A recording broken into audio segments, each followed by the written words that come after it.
What's happening? Benton here. I guess there's more to say. Second stream of the day.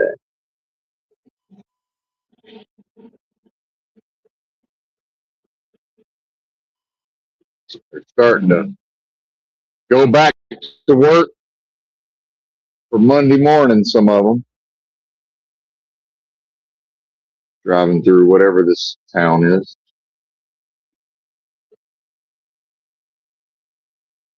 Surrender is a valid tactic. I was in the process of passing this truck ahead of me.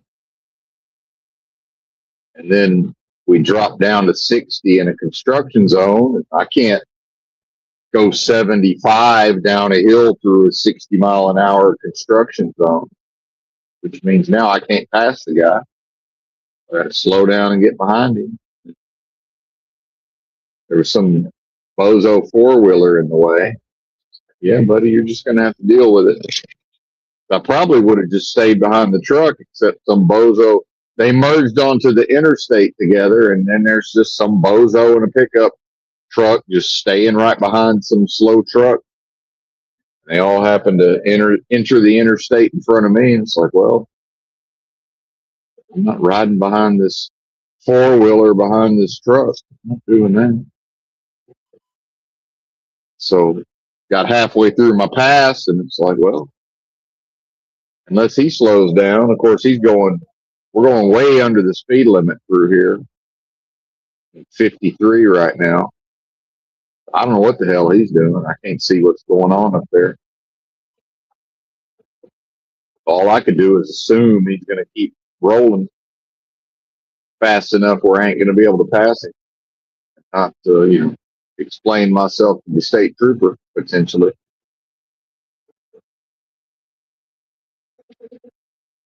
Strategy, see. Proper strategy. This is why Benton don't have tickets, and a lot of these guys do. I speed sometimes, strategically. There's nothing up in front of him. He's just... Now, maybe he's local and knows they're giving tickets through here. I don't have any idea. I don't know what he's doing. Maybe he's wondering why I didn't pass. No idea.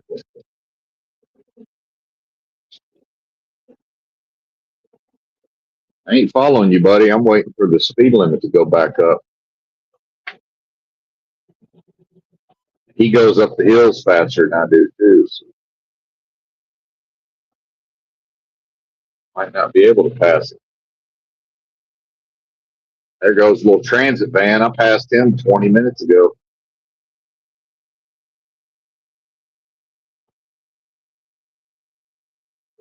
Well, bear with me while we wait. Okay, 65. Waiting for all this to shake out. Get back to cruising.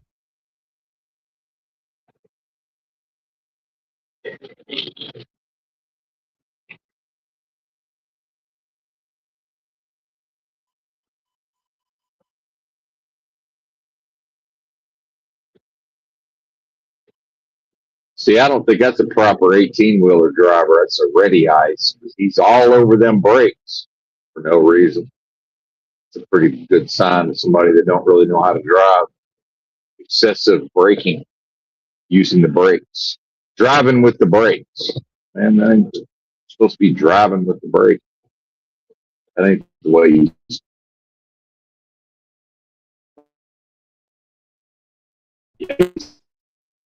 might be distracted out. Now tortured because I had strategically had to abort the pass. Now we're going to be forced. Now we got another vehicle in between us.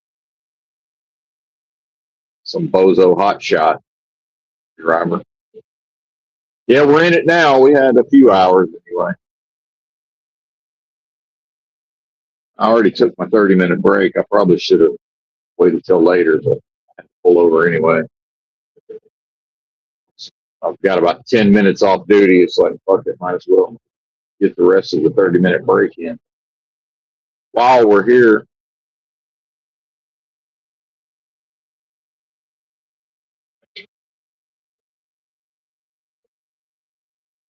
apologies for starting the stream, and then just what happens sometimes. Like now the driving, the moment I click the button, it's like, oh, strict attention. Must pay strict attention to the driving.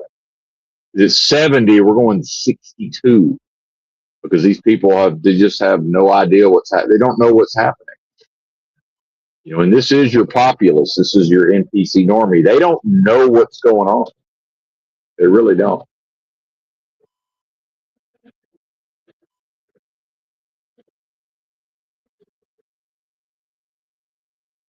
No idea.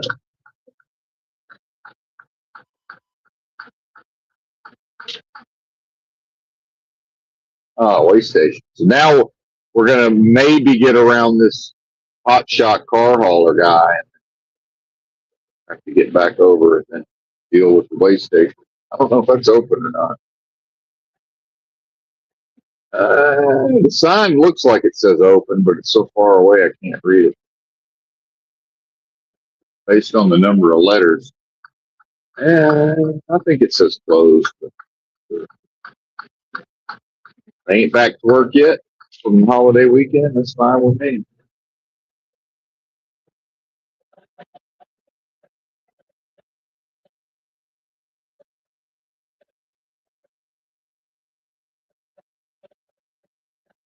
Once again, can't get into my discourse. Strict attention to the road. Once again, it happens. Can't do nothing about it. Nothing about that. Where's the fucking sign? There it is. Yeah, close. All right. Thank you for your patience. All two of you. What up, Joe Moore? I see you down there. I did drop a link. We'll experiment with if anybody wants to show up.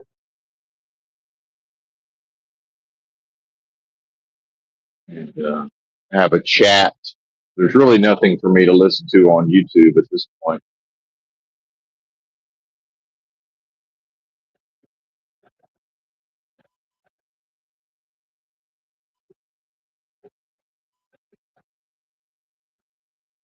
Don't expect much effort on my part, though. So I don't know if Sanity Machine is listening or is going to come through, but I'm not going to be able to put out enough to talk to him, unfortunately.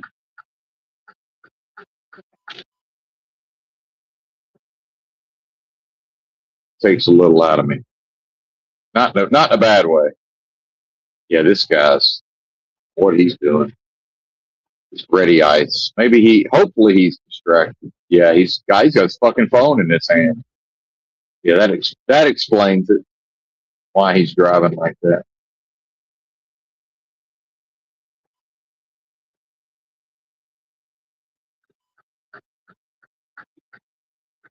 That's integrity. See, that's doing the right thing. I was free to keep rolling 70 to 75 through the fucking construction zone. But I ain't going to be able to explain that to the state trooper. Be like, you didn't see them signs? Oh, I saw. Sure did, sir. I surely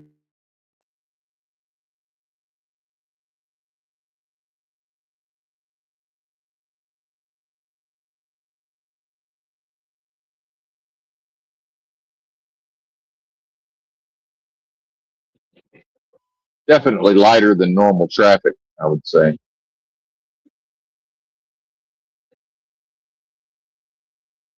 But yeah, the lies of symbiosis, symbiotic. This is an interesting concept, and in order, not to subject myself to resentment or repression and the potential, dare I say, traumas, I know this: when something bothers me, that means something, especially if I have some sort of visceral reaction. It's just the idiot savant side of things is I don't always oftentimes, or some of the time at least, I don't understand exactly why I'm bothered, and may not even understand, may not know exactly what's bothering me. But I remember, and I don't want to get into the details, but in some of my own, engagement and interpersonal relations, perhaps would be the way to put it, with an acquaintance, a content creator, who referred to me as a friend at one point. My thing is, well, if I don't meet somebody in person, I don't know that that can go beyond internet friends. But technically speaking, have yet to make one's acquaintance. But uh, hearing their voice, speaking to them in various forms, panels, so-called back channels.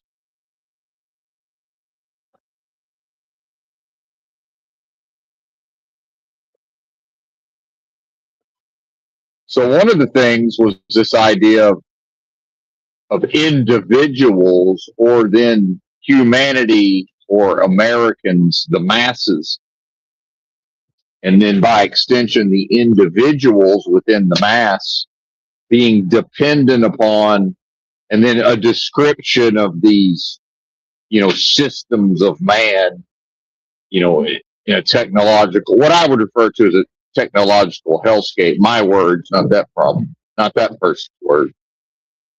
Technological hellscape, dystopian. Does that word even have a meaning? That's starting to lose its meaning. Dystopic, right? And I'll pretty much just do this one for the replay, unless I hear the sound of somebody clicking the link. And even then, no guarantees. Try to avoid the folks who might just drive by and click it because it's there. But that's typically who that would attract.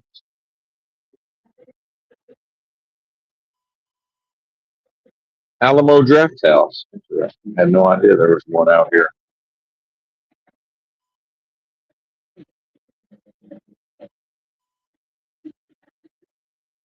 Yeah, this is more for my own edification and more for the anybody that might want to listen to it than for the live audience, if there's even going to be a live audience. I don't know that it matters either way. And so at a certain point, there's been some critiques and criticisms, and fair enough, of some of my own material. And I have my own opinions about what may or may not motivate such critiques and criticisms. And in not holding a grudge, part of that is the processing of these resentments, and then, well, something that could potentially represent a resentment. I should be clear, not a resentment. Not going to. So when it crops up later on, and some may say, well, that could represent the planting of a seed. Now, I would say, well, I'm not willing to altruistically, believe that person would have done that. It's this idea of, well, we're sort of having a go at you, the royal you, right? Whatever that is, having a go at Benton, just sort of for his own good. And Chalk Body Outline used to kind of imply this sort of thing. Shout out to Drew, but I was like, I don't know, man. I can go with I can sort of take lemons and make lemonade aspects of you guys fucking with me. And yeah, sure, I can use that to sort of work on my own ability to not be triggered quite so easily, maybe to be a little more thick-skinned in a way. Sure, I'm not going along with the part where it's for my own good. We're not doing that. So that's hazing, sir. I would argue that hazing is not for the good of the person being hazed, at least not just in a vacuum. And fair enough, hazing serves a purpose, certainly. I get it. So one was this idea of a dependence. So why did that bother me? And again, I'm struck by how viscerally I was resistant, and it bothered me. So, and I know that that means something, even if I don't know what that. It's a signifier of something, right? Here's your clue. Investigate further. So the idiot savant side of Benton is, well, if I direct my focus onto this, that's not going to get it done. It's, hey, buddy, you've got this 24-hour a day, 7-day a week analysis, and it's always crunching data. And then, from time to time, variously, epiphanies are coming to the forefront of the consciousness. So I've had some epiphanies about, first the dependency on these systems, and then also this idea of symbiosis, right? Which is probably should define, but the traffic's a little too heavy to try to pull that up right now and read it to you aloud. But and so I realized. So what got me thinking about this was I said something on the previous stream where I recognized that it's this idea of dogs. It's not referred to this way, but the owner-pet relationship, it's at least, I would say, debatable. It's debatable, but it seems to be implied that would be symbiotic, meaning both parties find it beneficial. That makes sense. And I realized this morning that, well, no, it's not. It's a parasite. It's parasitical. What is the dog giving versus what is the dog extracting or taking? Now, I understand it looks cute and it behaves a certain type of way. Yeah, understood. So does whatever parasites might end up in my intestines variously. Time to time. Now, they're not cute and cuddly and make certain noises that, but in a looking at it parasitically, wouldn't the dog be performing all of that, and wouldn't the dog actually visually appear in a certain type of way and then behave in certain type of ways towards humans in order to prey upon them? Yeah, I understand this sounds fucking crazy. Yeah, I understand how it sounds. Who cares? Fuck how it sounds. That ain't my problem. You say, well, he's losing it. Well, I mean, did I ever have it? Right. Either way, and the taboo. It's sacrosanct. This idea of this, but why is it dogs? Why is the dog sacrosanct and almost treated? Look, it's treated like a holy man to some extent. Just call it what it is. And if you want to talk about the so-called biblical hierarchy of, God, man, woman, child, animal, well, it's in a lot of cases we're putting the animal first. Right? It's inverted.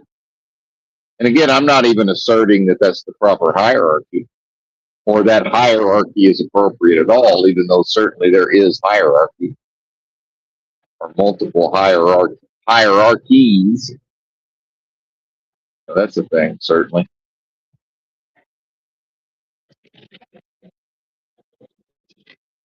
And so at a certain point, and I've forgotten all of the details, but perhaps in the context of what I would say has now been a falling out between me and this person, and again, no grudge, no ill will, at least on my side, right? No, perhaps it'd be nice to still be able to have pseudo intellectual conversations, but and it's a recognition. I knew from the start I don't have what it would take to live up to whatever they're going to need out of it, and not in a predatory sense, not in a parasitical sense. In a give and take, it's like, yeah, well, probably don't have what it takes to keep this up in the long run, but I'll give it a shot. Oh, Benton's game, certainly.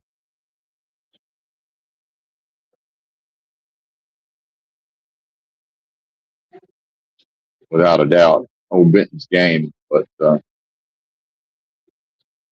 this idea of, and I think it's probably when I was first starting to develop the vernacular around vacuous, delusory, adversarial realm of business transactions. And then there was an idea from that other person of, well, why not symbiotic? Well, it's because this realm exists to make an enemy of what I am. You know, supreme, authoritative, right? All powerful beingness, right? Truth made manifest. The very engine and power source of the entire delusory realm. That's what I am. So there can never be symbiosis outside of the context of what I am, meaning if there's any sort of drain or any sort of anything that's not free giving, which is, remember, the spirit of what I am, it only knows how to freely give in certain ways. And then, of course, this realm, which makes an enemy of what I am, well, it will seek to maneuver and to strategically perform in the ways it's able to perform via the subversion of the creative force of what I am. It will seek to, maneuver such that your next thing you know, here's old Benton, and it's crossed over from freely giving into it is now this realm's duty to completely drain you, Benton. Right? That draining. Again, Neo in the tank in the Matrix, or the idea of a battery being drained.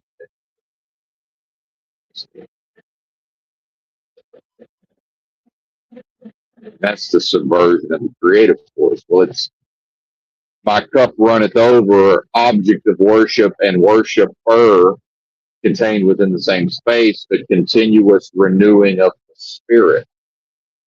It's a perpetual motion. You dig? And there can't be symbiosis within that. That's not possible. Because anything that's not that all-powerful beingness is not what I am, meaning it's foreign or alien, right? It's it's proven itself to not be what I am through a have you considered my servant Job scenario. And it can't be symbiotic. It's only predatory. The dog, which traces its origins to this place, cannot live. It's animated death, death won't go. The flesh, right? Just like Benton's body, it's flesh. Dead flesh, animated death, death won't go. So we can have giving and receiving, right? That can exist, certainly. And Benton has received, alms giving, right? I've been on the receiving end of alms giving, and I give alms, right? ALMS, certainly. And I do that freely when I choose to do so. And out of motivated by a spirit of, you know, and I think somebody, the emailer noted, called it nice, I think. Well, it's nothing to do with being nice when I helped out the fella that I met at the love stop who got kicked off the bus, right? Probably because he was spiritually attacked, or he could have been scamming. Just came up with it. Who knows? Don't know. Don't care. But got him some food with my points on my Love's card, and then bought him a $50 Uber gift card, and sent him on his way. Kept it moving. And whatever happened beyond that, oh, that's the waste. Yeah, I'm not pulling in there. I need to go to the bathroom. I ain't pulling in there right now. Any of the ones that are technically also considered waste stations, I usually won't go in there. Every once in a while, the DOT man's hanging out, waiting around for who he's going to inspect. Yeah, we're ready for inspection. Maybe, I don't know. I never have quite gotten around to squaring the. I may not have the paperwork on the trailer necessarily. Be too worried about it. Might be in there somewhere. It ain't on the trailer. It got wet.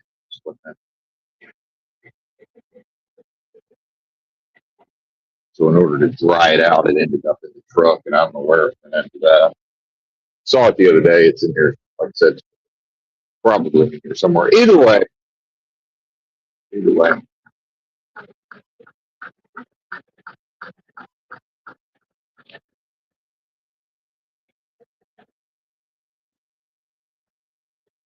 I got to find somewhere to stop. Just getting serious.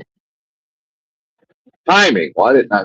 I swear I didn't need to go to the restroom until I went by. I have been drinking a lot of water at this point, so fair enough.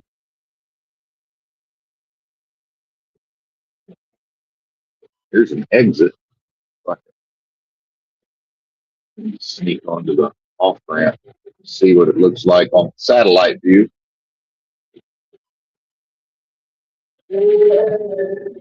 Maybe.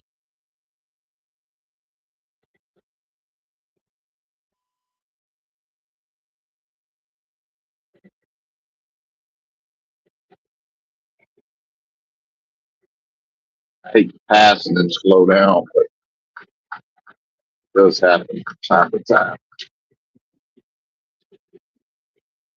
This fan up here is going slow as fuck. I ain't gonna be able to pass him for the exit.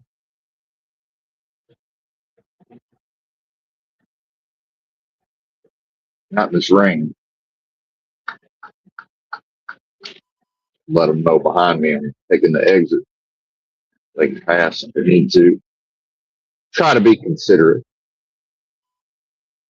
as much as I'm able.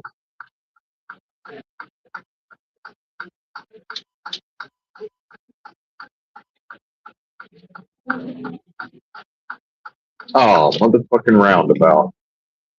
If I'd noticed that, I definitely would have pulled it out over. I hate roundabouts.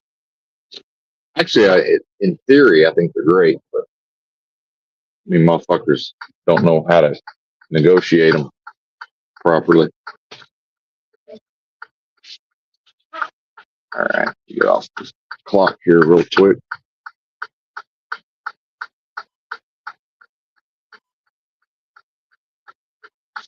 Bear with me. I got more to say on this. Like I said, there's nothing to watch on YouTube right now. My feed's all fucked. Also,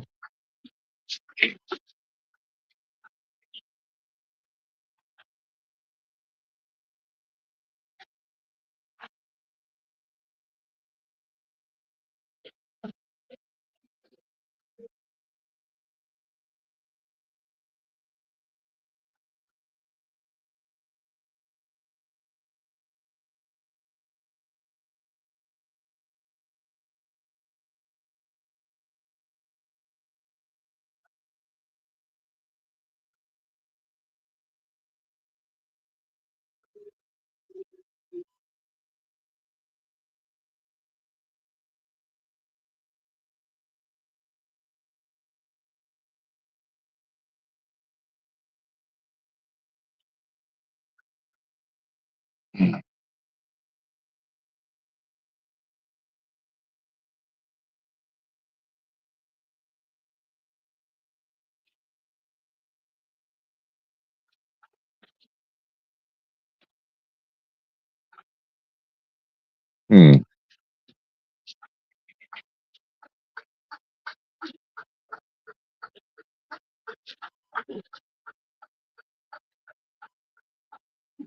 I don't know what Starbucks puts in these coffees, man, but they got the caffeine buzz figured out.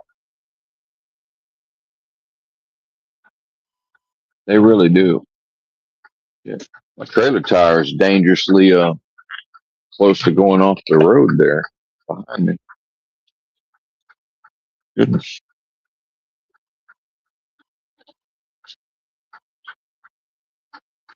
Be more careful getting back on the road. Yeah. We're all right as long as we don't go any further to that side.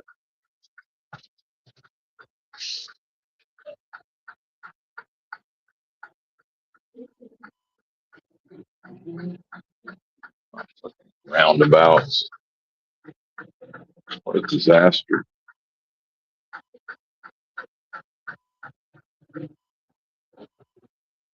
Figure out how to get back on the freaking interstate. Number one mistake people make with roundabouts, they carry way too much fucking speed into the roundabout, which then very much see this people are going fucking 40 miles an hour. This is crazy.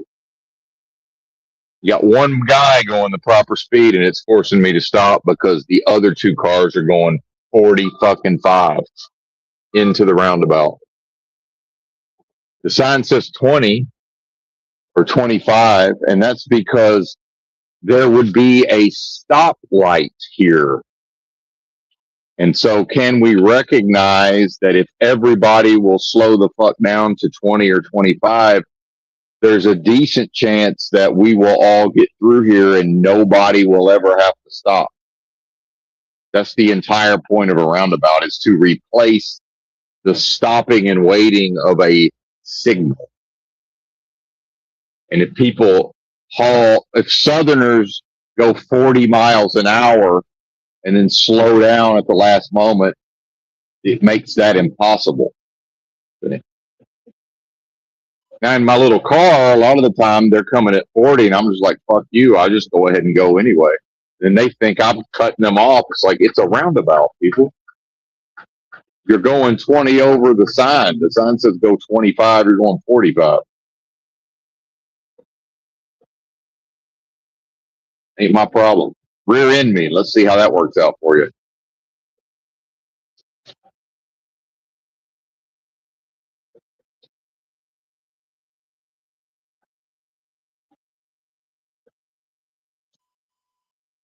Anyway, no sense in getting into all of that. Traffic circle.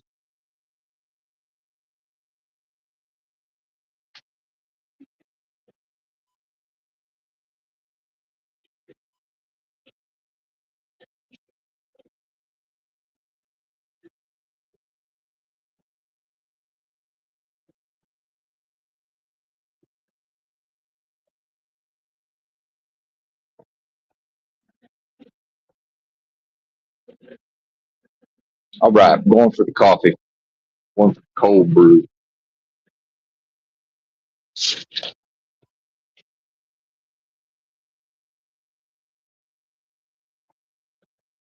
Yep. Caffeine addiction is intensifying. Certainly.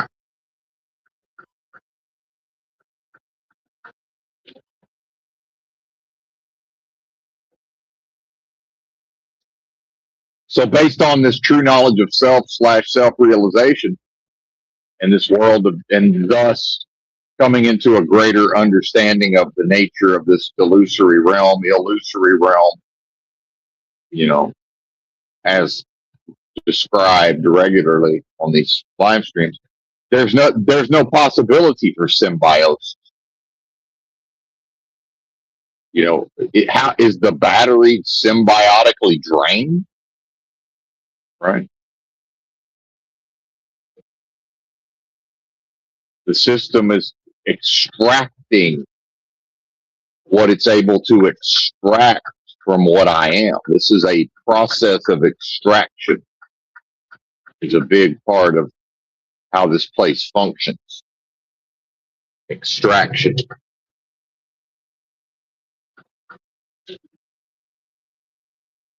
And then a lot of the gaslighting is to make things sound a certain type of way.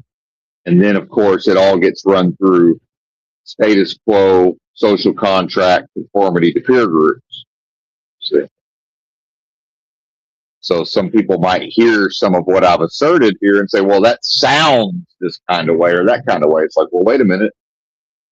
I'm interested in, I'd like to think I'm interested in getting down to the heart of the matter and talking about matters, true matters, as they exist, and they don't even exist in the strict sense unless we resolve and reconcile and solve for waking dream, surrealistic unreality, deja vu all over again. That has to be accounted.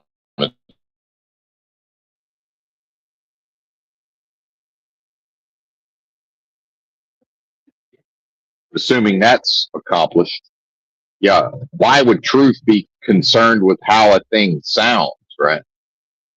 Well, if we're going to have proper society, well, who told you that was possible? Well, what do you mean? Well, in the past, blah, blah, blah. Really? Well, if that was proper, how is this improper? Are you telling me that proper society leads to improper society? Or, as in the case with this individual that I had the falling out with, or that we fell out amongst each other, perhaps, in them pushing back on some of my own assertions, whether they knew it or not, strategically placing themselves in the role of defender of what I view to be an indefensible system, right? And then probably that's whereby the reference to, well, hey, you're dependent on those systems. It's like, well, no, I'm not. What I am can't be dependent. See? So in some way, would not symbiotic come down to, some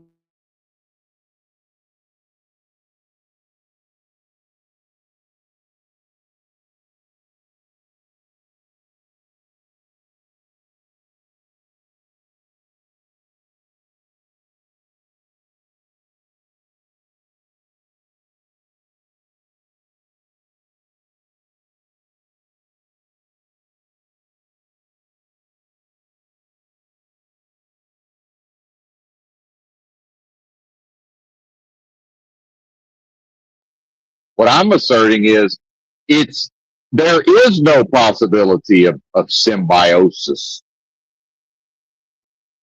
outside of the context of potential, discrete biological processes. I'm talking about on the whole, taking account for beingness. There's no symbiosis. Impossible. There's no possibility of meaning outside of all powerful beingness. There can't be. See? No possibility. Oh, well, that sounds nihilistic. I don't give a fuck what it sounds like. It either is or it is not, sir. I don't give a fuck how it sounds. That's somebody else's problem, not mine. I certainly have an understanding of the social dynamics and the sociological implications such that I can see clearly the reasons why people are willing to play pretend when it comes to, consensus, as spoken about on the prior live stream, consensus. But, well, no, Benton, you're cynical, Benton. You're choosing to see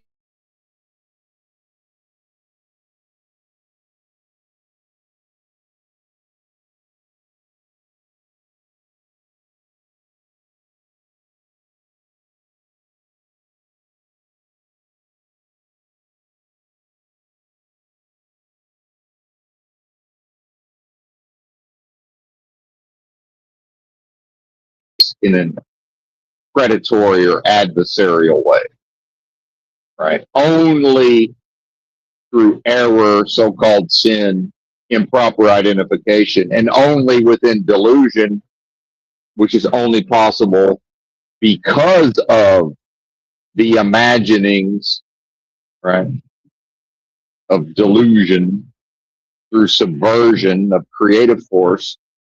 Again, waking dreams surrealistic unreality style. And if someone wants to come up against old Bitten's discourse, they're going to need to apply all of that context. Or guess what? We're going to debate. We'll get to debate, well, do those various individual contexts, do they pertain? And once it's established, if it's established, and my assertion is that it would be, or that it is established, but, you know, for the purposes of the conversation, until the other party, is such a thing even possible, until the other party is willing to accept, well, yes, these contexts are valid and do pertain, Benton's not willing to address these topics outside of the context in which I am speaking. And so what can happen is people can seek to interrogate and lay back and counterpunch by interrogating and asking questions and calling it a debate, which no, that's not what debate is. You know, or they can introduce their own responses. Say, well, why not symbiotic, which is still a version of an interrogation, right? So, fair enough. I'll ask a question myself from time to time, rhetorically. Yeah, that's within the bounds of fair play. Absolutely, of course it is.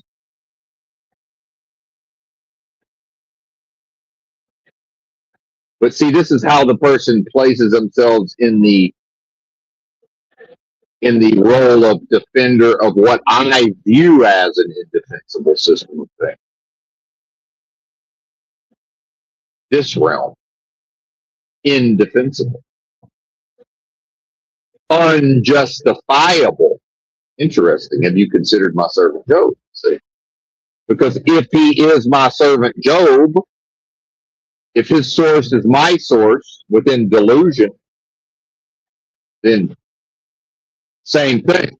See, same motherfucking thing. That's we're all one at the highest level. Not until the so-called judgment has occurred, whereby we know the tree by the fruit, and the tree is either made good or the tree is made rotten. Not until that happens. See? Not until then. Nope. There is no we are all one on the highest level. And that's when Benton will say, oh, really? Well, in this place, I'll respond with as above, so below, sir. And then they'll smile and say, well, that's interesting. Now you're speaking my language, perhaps. Say, well, I don't know about that, but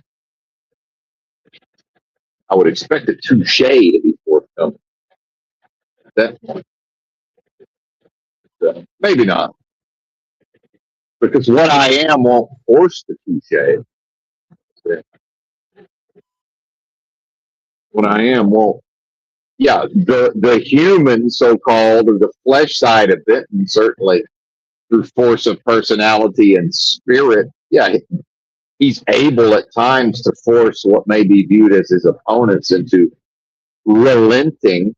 And what does that do? Well, that's an enemy. That's to create what will most likely be a permanent enemy who will resent, right? Because they didn't freely give.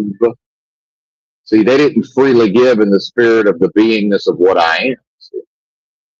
They were forced, kicking and screaming against their will to do a thing. And what I am doesn't do that. See, doesn't know anything about that. So that only occurs through a process of improper identification. And when Benton becomes aware of that, now we get into confess, repent, seek forgiveness, and forgiveness. See how it works? And that's where the Christ concept becomes helpful. Like, oh, okay, well, there's a technology to utilize, perhaps.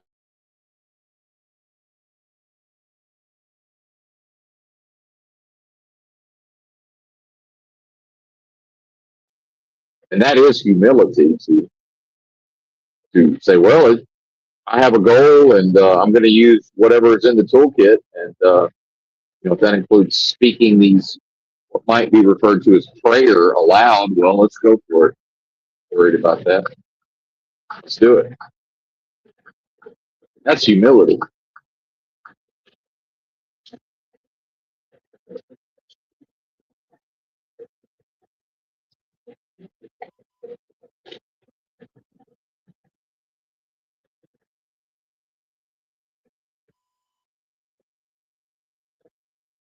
And I'll say it. I've said it before. I've said it. I'll say it again.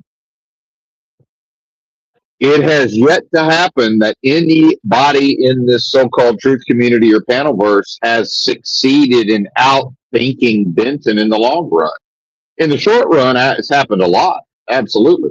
In the long run, no, hasn't happened. I don't think it will happen. How could it? What I am can't be defeated. I can make mistakes and errors in the short run. So yeah, absolutely been outmaneuvered and outthought at times in the short run, of course. Still hasn't happened in the long run, and I don't believe it will. But that's a belief. Now I don't need to take that as a matter of faith. And again, Benton's game, I enjoy the performance. I enjoy, showing and proving, right? Showing and proving. And that's, back to this morning, and nearly having some version. And I'm being hyperbolic. I'm exaggerating for effect, but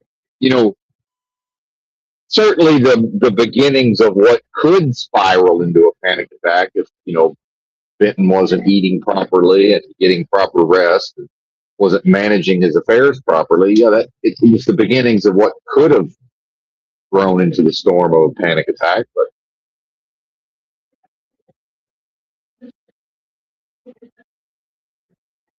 That's John 14:26, the Comforter, which is the Holy Ghost, teaching me all things and bringing unto my remembrance. Like, oh, okay, well, how about beingness, sir? Almighty, all-powerful beingness. Anybody? Oh, yeah, that's right. That's what I am. I forgot. You forgot, sir? Here's the Holy Ghost to remind you.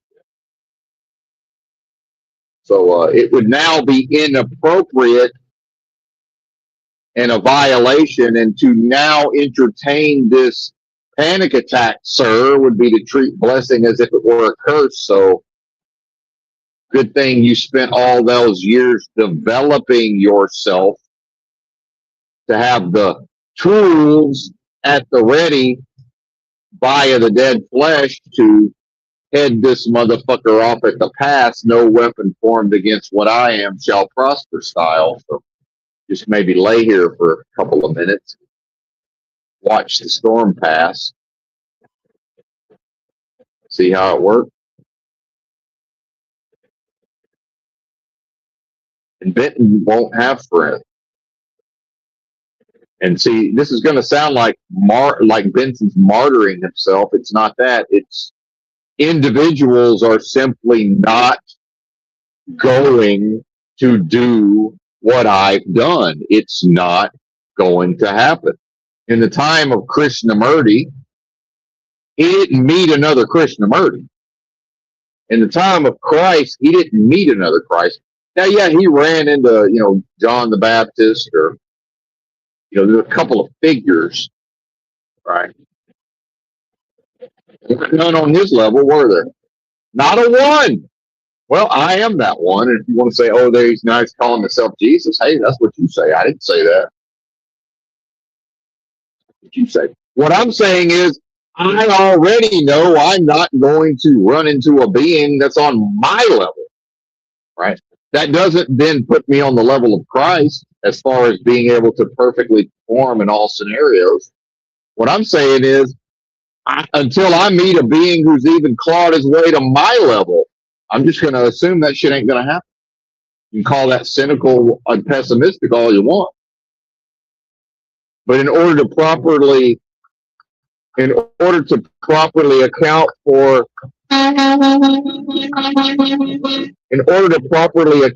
the value of my own attainment and accomplishment, I must treat it like it has a value.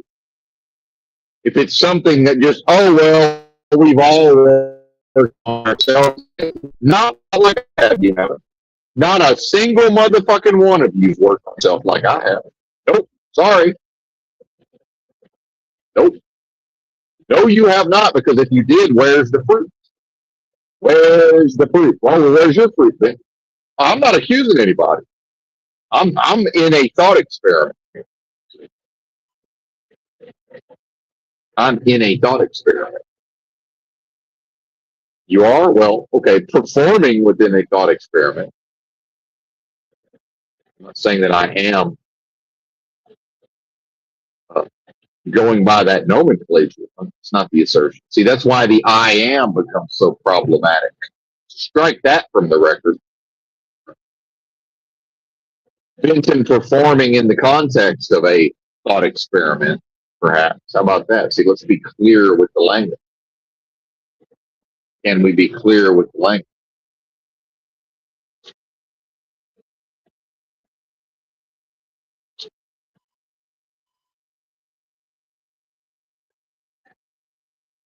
There's sheriff of the road up there in front of me. Yeah. It's all right, Sheriff. We got enough time. We'll roll below the speed limit through here, Sheriff. You boss of the road right now. So yeah, go ahead. We'll go ahead.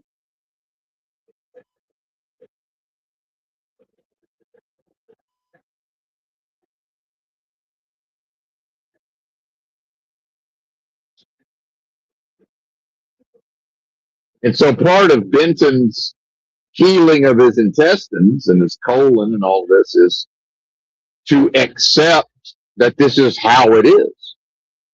And it's extremely unlikely to change. And the requirements for Benton to have access to friendship, it's simply to the price of admission. It's not too high. It's viewed as too high.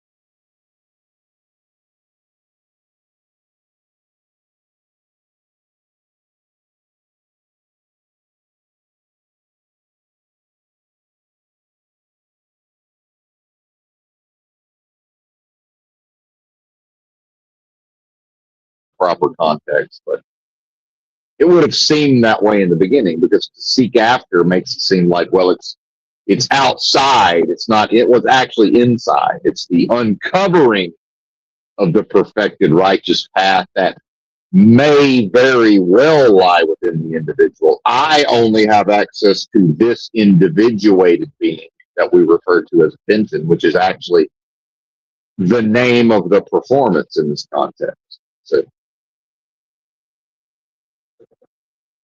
and the less specific the being is when referring to all of this, that is the muddying of the waters. And that's a big part of what the realm that makes an enemy of what I am, that's a big part of what it uses in its schemes and machinations of attempting to form various weapons and to make various offers of, are you sure in this new moment you don't want to treat your blessing as if it were a curse? And it never stops making those offers. And that's what that was this morning. Here, hey, you just, oh, he's good, he's awake. Would you like to treat your blessing as if it were a curse, sir? Maybe he's forgotten. Maybe he's, upon arising this morning, he's forgotten that what he is representative of supreme blessing.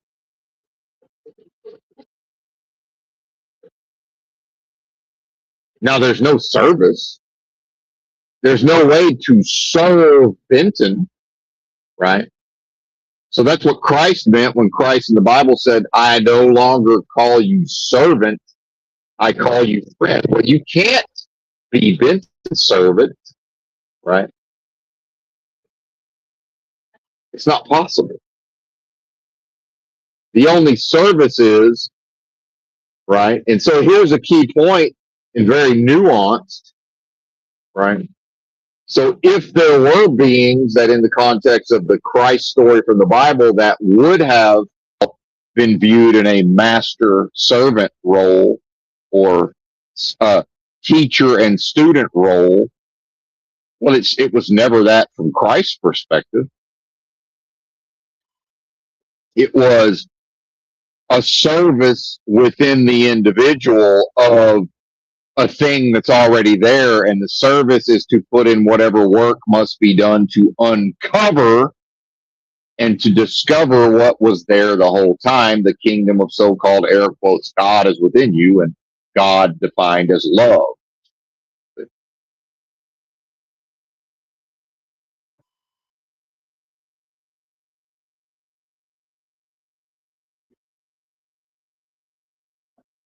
So there's no friendship. Meanwhile, throngs of crowds were happy to follow Christ around in the story. And what were they doing? Extracting what? Healing, you know.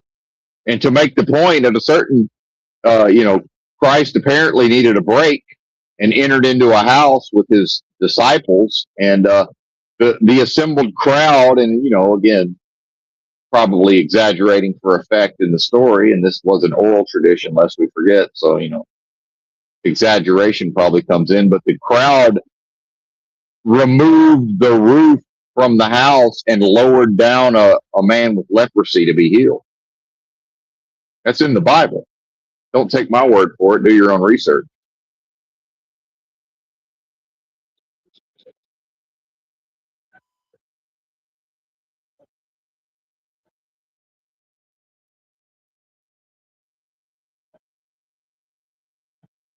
That's how we got to that power over the power. I used Mr. Miyagi. Satan and the demons. I said, I don't know, man. You're going to have to, I don't know about that scripture. You're going to have to enlighten me, sir. And he quoted a scripture, and I went and read it. It says, no, sir. It doesn't say, because it was quoted Christ saying that these people that he had ordained, he had appointed to do local missions in the local area. He had appointed these people. And in the course of that appointment said, he didn't say you have power over the demons and Satan. He used different terminology like serpents and something else. I forget exactly how he phrased it. And so some could then just assume, well, that must mean Satan and Satan's minions. Either way, no, sir, it doesn't say power over. It says power over the power. It's a very different thing. So power over the power. Above and beyond the seeming power. The enemy, that which makes an enemy of what I am, has no power. Because in order for that which makes an enemy of what I am to have power, there would have to be any potential for external power and meaning in this delusory realm outside of the context of what I am, supreme, all-powerful beingness. And I'm here to tell you that's not possible. No such animal. Sorry about their luck.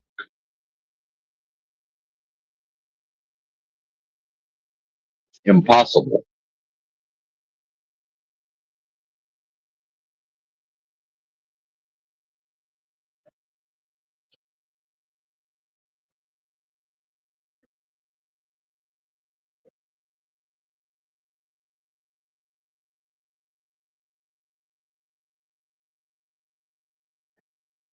And I went on, I didn't go on. I saw Landry over at Modern Men Lost Again. and he was.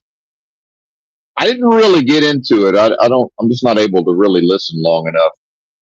It's interesting, but he seemed to be talking about how many of these personalities in the panel verse, they use this concept of God, in their rhetoric and their discourse regularly. And this is not what Landry said. This is my understanding, what I believe he's going on about, or about to go on about.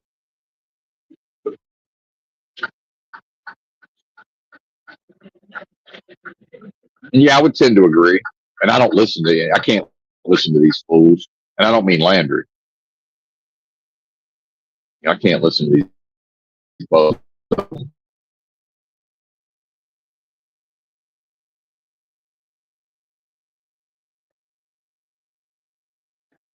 But Landry does seem to be sussing out. And it seems like, to me, this is just my opinion, and I'm playing a hunch because I don't really listen enough to know, but it seems like he already has parsed out, or he's in the process of parsing out, the actual tactics of these people, or the fact that they're utilizing tactics in the first place. Either way.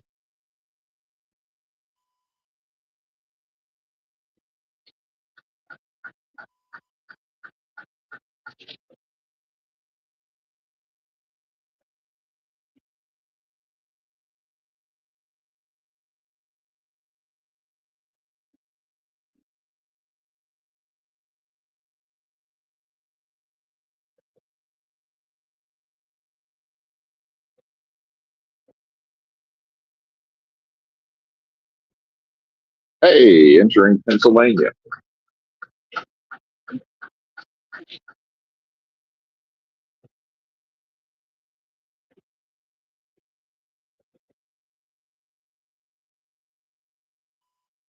And that, in seeking to, in this world that makes an enemy of what I am, it has no choice but to use any and all ammunition at its disposal. Right? So all weapons will form. See, and in order for Job to prove that he is the real thing, he must be able to contend with any and all weapons brought against him. He has to be able to. Otherwise, he's not that thing. See,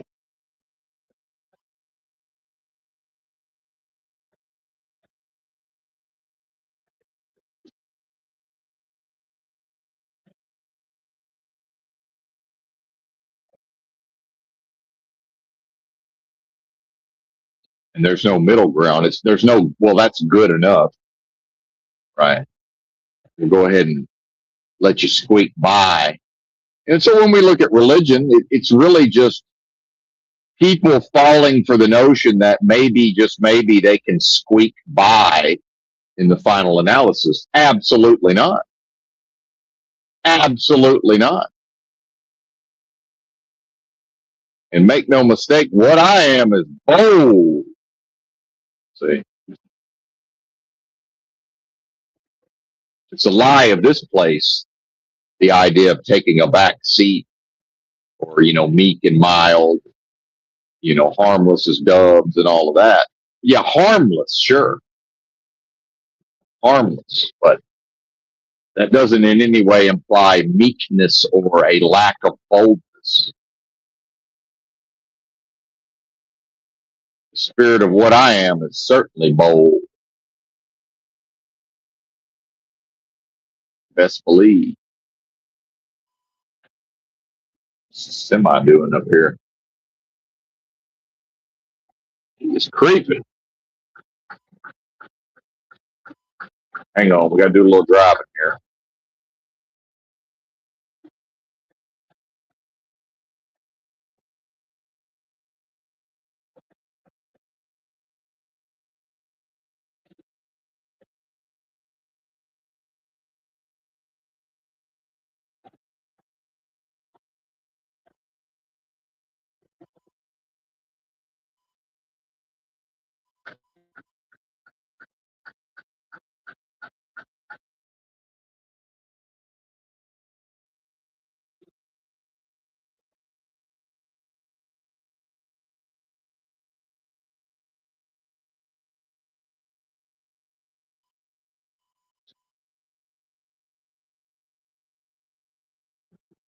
Got another sheriff of the road up here.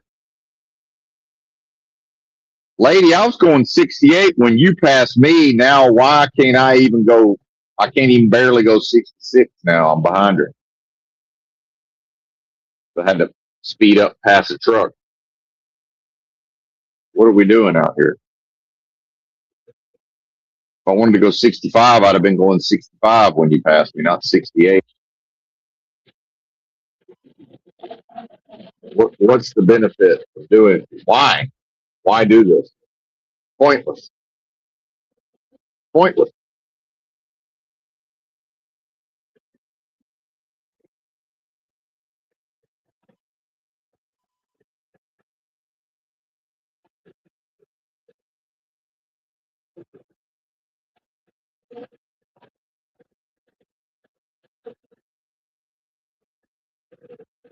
I don't tailgate, so it's like, yeah, I understand some of these bozos and big rigs will tailgate. I'm not one of them. You need to give me the business.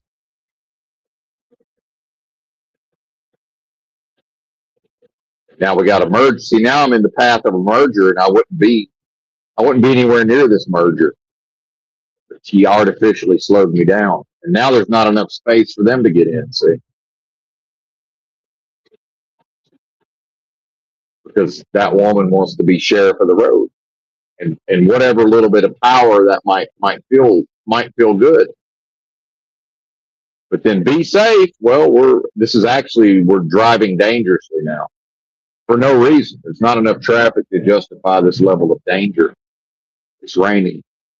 See, what are we even doing?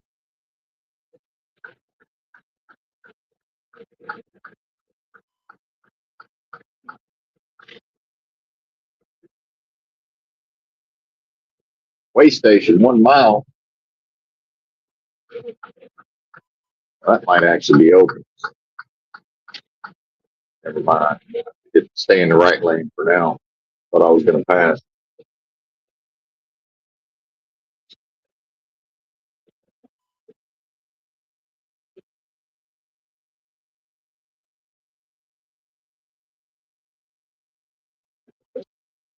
No, it's closed. Missed our chance to pass, though, perhaps.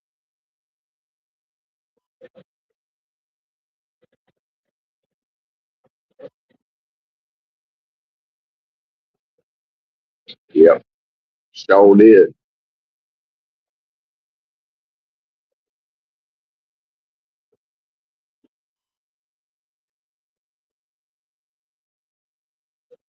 Yes, that's not even a real way station.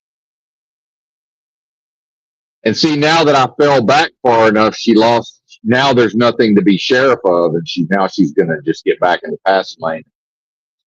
Probably won't ever see her again. See, isn't that interesting? That happens a lot too.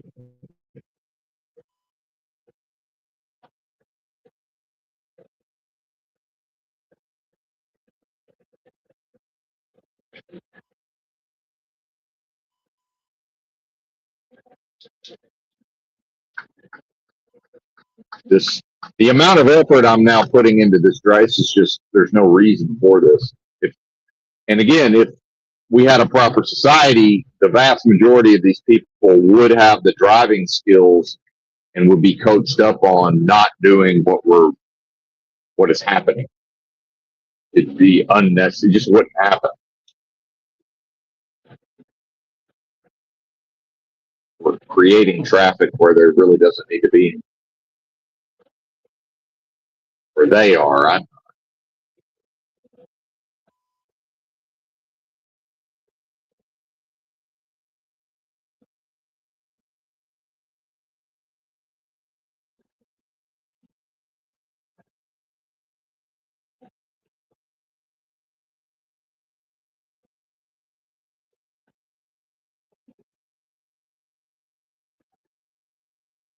Sheriff of the slow lane. As soon as I had to strategically drop back, she lost interest in being sheriff of the slow lane.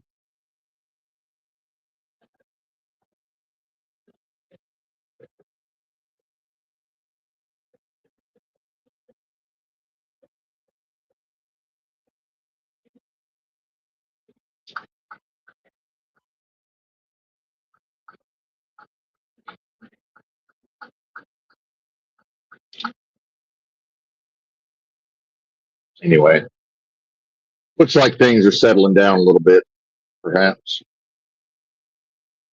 Thank you for your patience.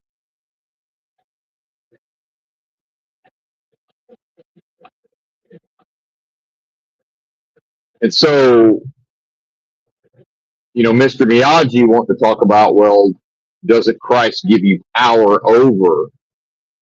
It's like, well, number one, and to say, well, okay, I don't know what, you're going to have to give me a verse because I don't know what you're talking about, which is true. And then I went and read it, and to read it in context was that Christ had a certain number of volunteers, more or less, who wanted to help out whatever the cause was. So they were appointed by Christ to go out in pairs and do whatever, proselytizing and casting out of demons, healing, in the name of Christ, presumably. So they got coached up and, given their marching orders. It's like, no, sir, Benton was not appointed. John, I think it's 15:16. Ordained, sir. And that's the servant is appointed for a task. And that doesn't necessarily become the servant's identity, see. It's like if I clean a toilet because I was appointed to clean a toilet, does that confer the identity of a janitor onto me? No, it doesn't. That doesn't transform Benton into a janitor because he cleaned a toilet. See? So that's I don't call you servant. I no longer call you servant. I call you friend. The friend is ordained. See? The servant is appointed. Very important distinctions to draw. So why was the being granted wisdom and, well, not even wisdom, discernment? See, and a mind that if it was applied, that's a big if in many people's cases, if it was applied material, it would recognize the differentiation of what I'm speaking on here. So to then go back and read the verse and say, no, buddy, I'm ordained. I'm not appointed. Let me point you to this scripture that says Benton is ordained. These were specific people in the time, in the context of the story. They were appointed and given tasks or deputized. That has nothing to do with what Benton's doing here. So, no, absolutely not. That doesn't pertain, sir. That's not pertaining.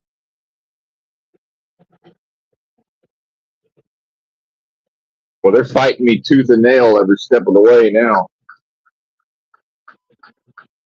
So holiday is over. I can tell you that. It's officially over until New Year's, at least. Yeah. Christmas is over. I ain't seen this type of driving since before the holiday kicked in. This is, uh-oh, I hear the noise. Who is this? Is that Uncle Rick? All right, let's not get P-bombed here. Rick, I've only ever been P-bombed once, so hopefully this ain't that. Not at all. Just saying hello to you, man. Wishing you Happy New Year. If I don't see you. Happy New Year. How are things with you, sir? Well, I'm hanging in there. Just trying to do it one day at a time. Everything's tight. Money's tight. Work is tight. Life is tight. So I'm just trying to stay above water for now. Well, if you'd like to speak on that, I think probably people would be interested in hearing about it. It's kind of early. It's kind of early in the morning, and I just woke up, and I have a couple of chores to do before I go to work today. So I just want to stop in and say hello to you. That's all. Yeah, man. Thanks. It's good to hear from you. Certainly. Yep. All right. Well, you have a great day, man. I'm always thinking about you because I know what it is to be a truck driver. I had friends of mine that were long distance haulers back in the 80s, and it was Oh tough yeah. then. Yeah. So, anyway, you just take care of yourself, bro, and I'll talk to you soon. Will do. Have a wonderful day if that's in the cards. Yes, it is. You too. Have a peaceful Wonderful. day. Thank you. Indeed. I need to kick Rick. I want to kick Rick. Okay, good. He dropped off. Well, that was lovely. Thank you, sir. Yeah, truck driving, man. It's I'm sure it's easier in a lot of ways than whatever they were dealing with in the 80s. You know, the trucks are less uncomfortable and there's more comforts of the road. Well, in certain ways. There's less in other ways as well, but um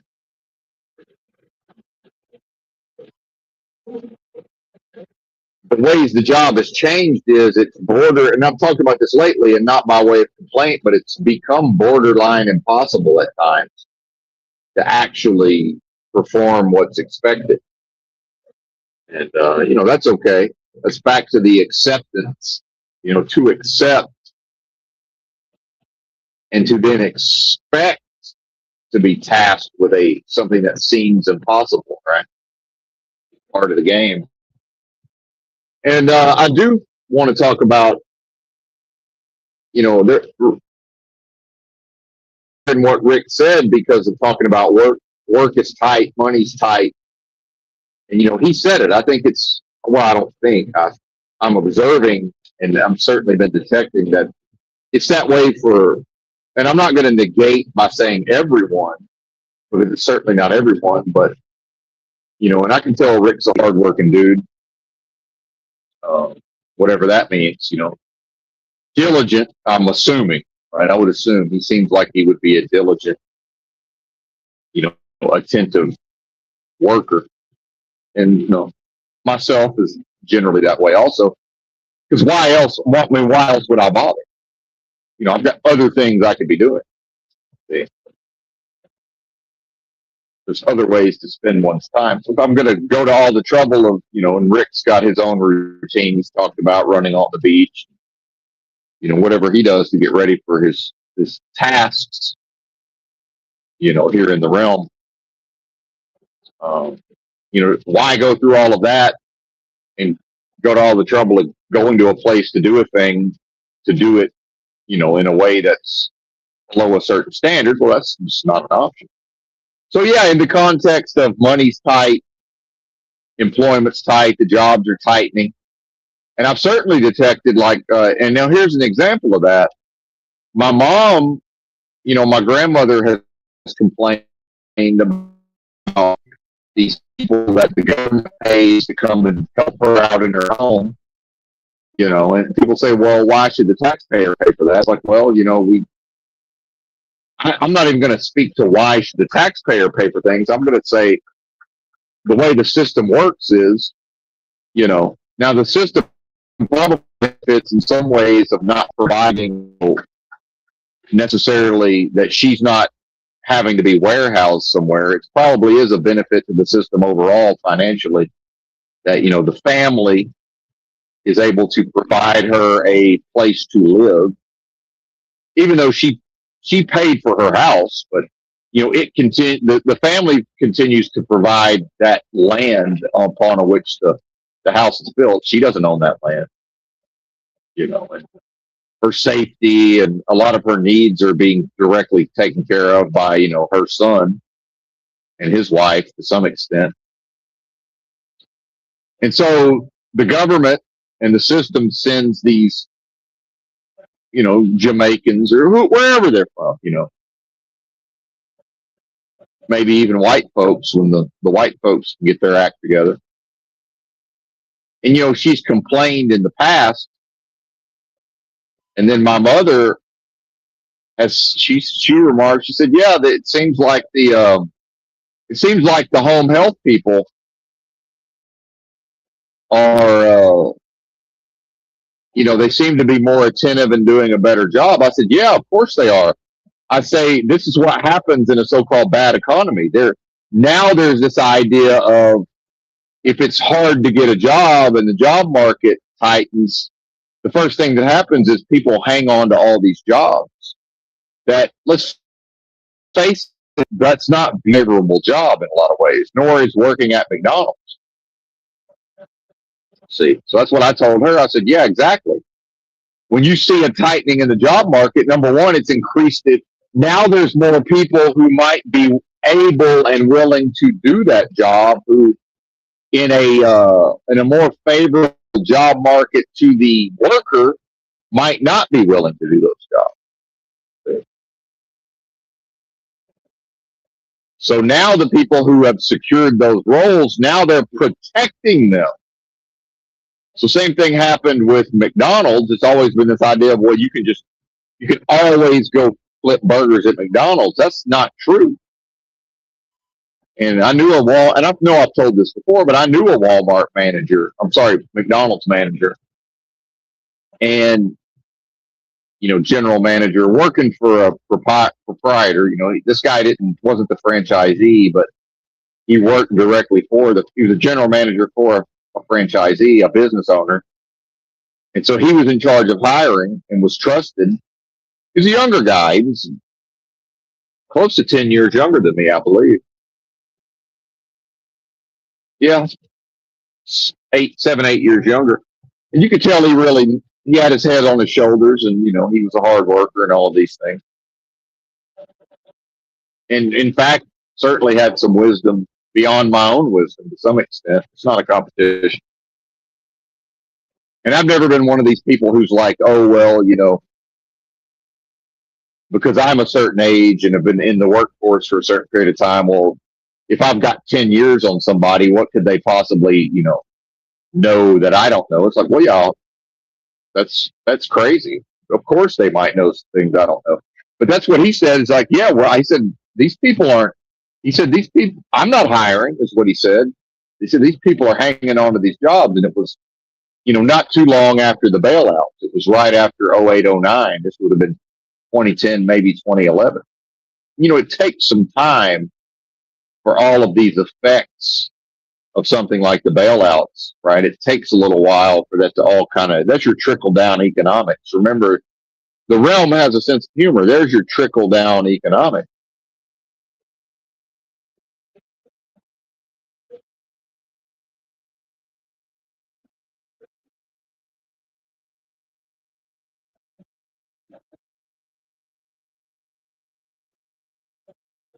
So that's, and I don't know that that's what Rick meant by the jobs are getting tighter, but, that's how I view that things sort of start to constrict and tighten, and then the money doesn't go as far, and there can be potentially less availability of the work itself. And, part of the reason why,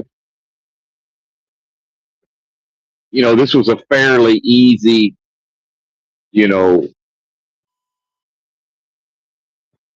because remember, and it's not a competition, but I've worked every single day of the holidays so far, and I'm probably going to end up working literally every day of the holidays.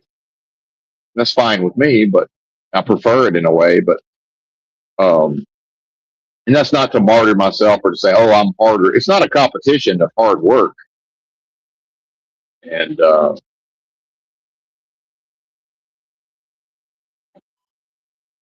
it's not even viewed as hard work to drive a truck, because there's no credit given for driving 10 hours a day or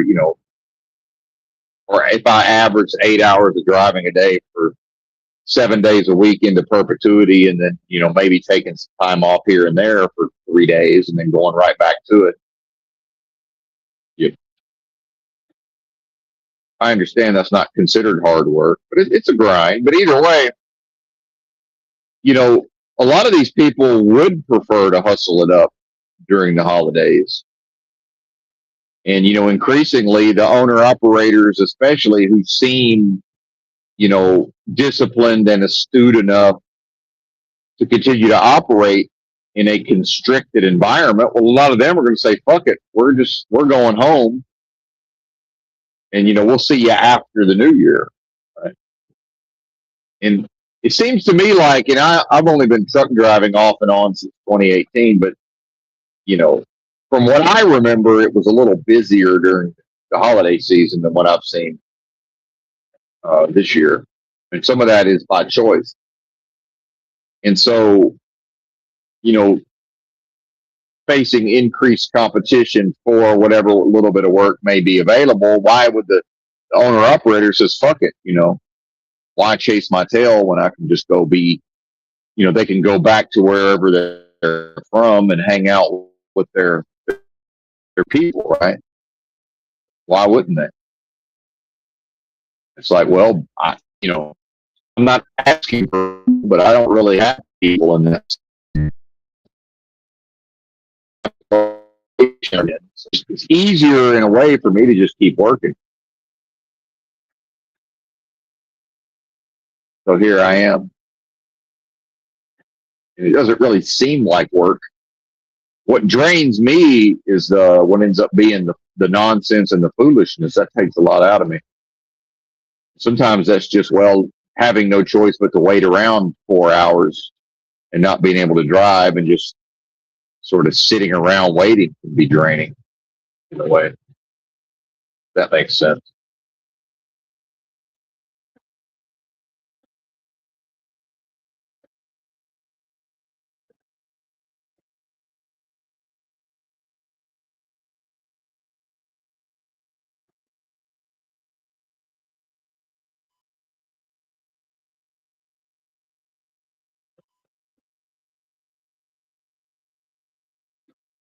So yeah, good stuff.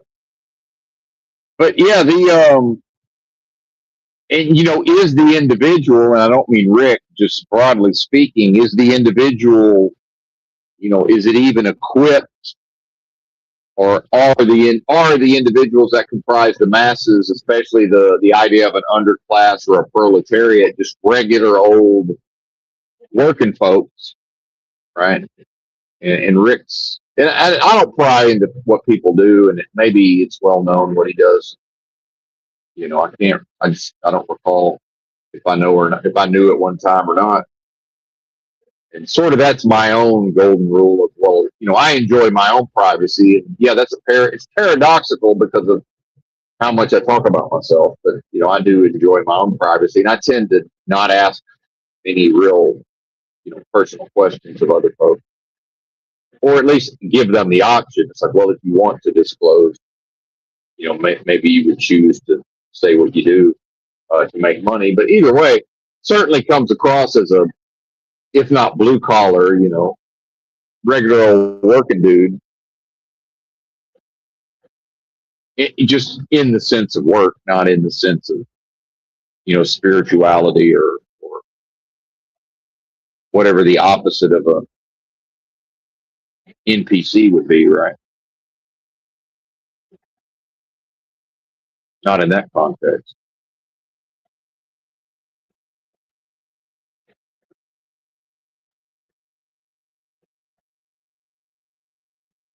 And then, an acknowledgement of there will be so-called good times when, the things swing a little more in the favor of the worker and the money maybe goes a little farther, or even if it doesn't, maybe there's more of an availability of overtime and all of these things. And then at other times it's less.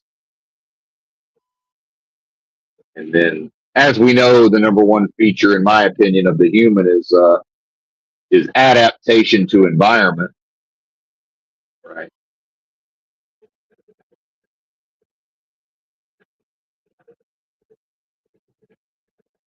So people, tend to sort of just seamlessly adjust to whatever that is. The changing winds, right?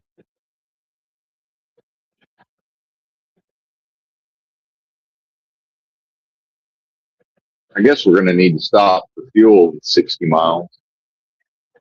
The fuel stops, since I'm fueling at Love's, that's what the company's decided. The fuel stops are limited in the Northeast, but if I could fuel at all the truck stops or even just pilot Flying J, they wouldn't be quite so limited. I guess that's why Love's is on the come up. They ain't everywhere yet. They will be, I'm sure.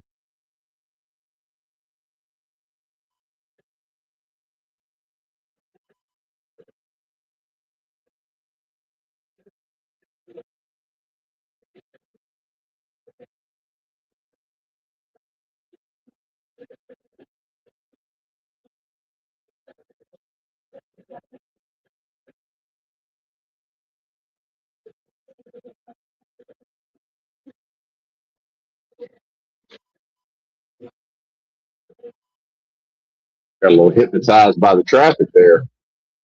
They're just not going to let me get into a rhythm, though. That's just not allowed.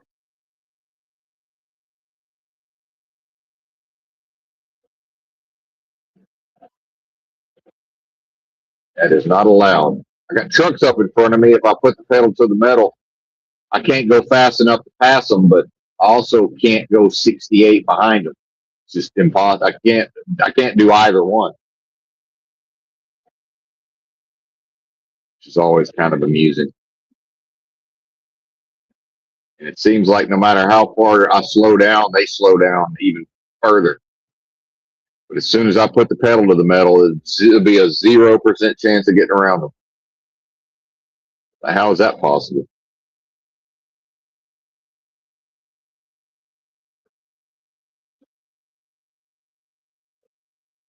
And sort of, on some level, it may be the realm going, well, hey, buddy, we let you make time yesterday and the day before, and today, assuming nothing unforeseen happens like traffic jams or accidents or whatever, or weather, today you have time to go slower. So I guess you're going to go slower. Yeah, I guess so.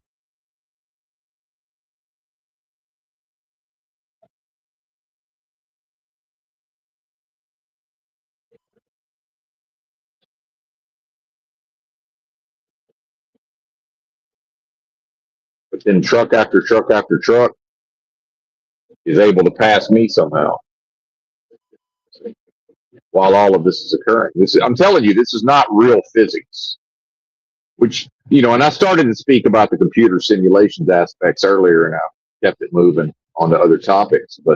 And that might have been the morning stream. It's hard for me to remember which is which, but probably not important. But I'm telling you, this is not real physics. Even the physics must account for waking dreams, surrealistic unreality.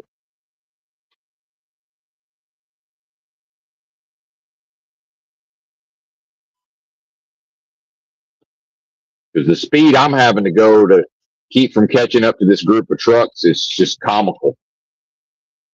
I'm going 58 now. And if I accidentally creep within a certain fairly long distance, they slow down more.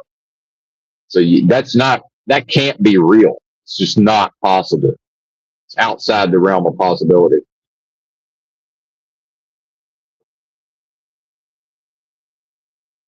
Eventually, if I get far enough away, then I can just drive normally. There won't be any encumbrances.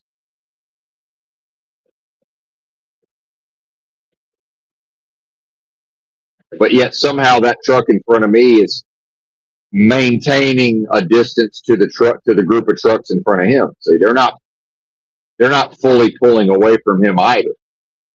Right. And I'm just looking at all of this going, well, this shit ain't real. No, it's not possible. It can't be real. It's impossible. It's not, there is no possibility of air quotes real physics in this place. Because it can't ever be a real physical world, meaning wholly real. WHOLLY. That ain't possible. Impossible.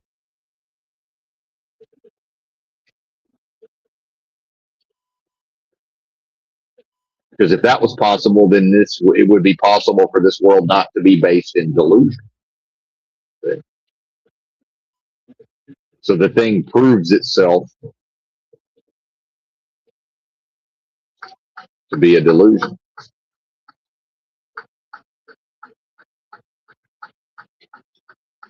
You gonna let me into the rest area there, Bubba? Or am I just SOL? I guess I'm just SOL, Bubba. You might want to watch the road there, FedEx.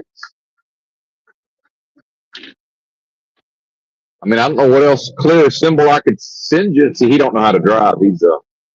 See, I almost got a little irritated, but then I reminded him he's driving a package truck. He just doesn't know how to drive. Like, yeah, you got a little bitty merge area. His on ramp and my off ramp are the same fucking space, and I'm not gonna bypass the rest area because that suits him. He's gonna get driven into the rest area if he doesn't watch what he's doing, which he could still be, wouldn't be a disaster for him. Like, I gotta take a piss, man.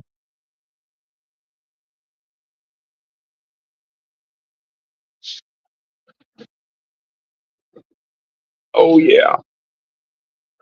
Anyway, one moment, please. Let me mute my mic.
All right, we back.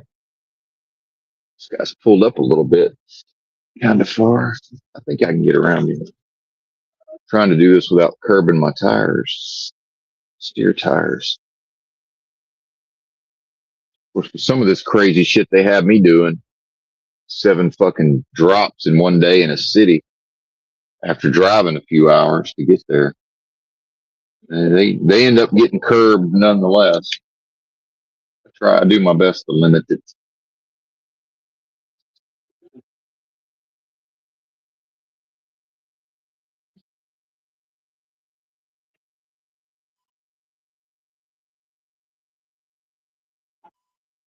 It's funny also, society has, and this is further evidence of what I've asserted around feminism is now fully permeates all aspects of society. Right. It's present. It's there. I can smell it. So, permeate would imply or confer. But either way, I go into Walmart and, I'm walking down and again, I already know the normie response to this is what's the big deal? But in my answer is exactly what's the big deal? Because all this lady would have had to have done was just slow down half a step. Right. But she's not. Feminism says, well, she can't yield the way to a man. Meanwhile, lady, I'm not in here throwing my weight around. You jumped out in front of me. And because of proximity to each other, and she's pushing one of those big carts, right? And I got my shopping cart, and she's, cut me off and gotten into my space. So I just go around her and then get back in front of her where I would have been anyway, and then hang a left onto the aisle I was going to anyway. Now it happens to be the aisle she was going to. But in her world, it's probably like, what's this guy doing? He's rude. And I'm like, well, I understand the part where she may not have initially seen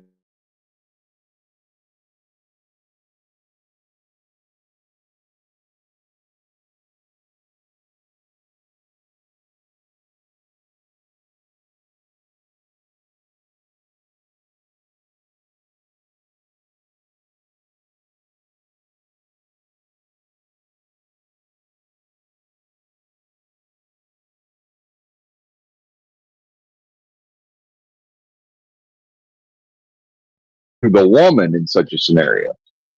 See? But what feminism has removed is that part of life where any woman at any time, other than maybe on these broadcasts, because I do have there are some ladies that kick down and donate from time to time, but you know, when I grew up, maybe an old lady would bake a pie or whatever, serve a meal, you know, do something for me, right? Who wasn't like my mother or wasn't out of obligation or responsibility. That shit's over. That's never coming back, folks. Now I understand the people will begin to their mind will immediately leap to any evidence to the contrary. That's panic. So this is important to understand what is the motivator for the mind immediately leaping and searching out evidence to the contrary. That's literal panic. That's the being panicking and saying, "Oh my God, I can't accept what he's asserting." And in that panic, what can I grasp onto to not have to accept the potential validity of what he's asserting? I'm speaking from my own experience. Effectively, that shit's over. That doesn't mean there will never again, a woman will never just of her own accord serve me in some capacity, apropos of nothing else, just because I happen to be the fella that came along at a time in which she felt like, metaphorically baking a pie for a fella, right? Whatever that portends, right? I'm not implying anything sexually, let's make it clear, and so in the past, I might have been more inclined to just say, well, she probably doesn't see me over here and it's fine.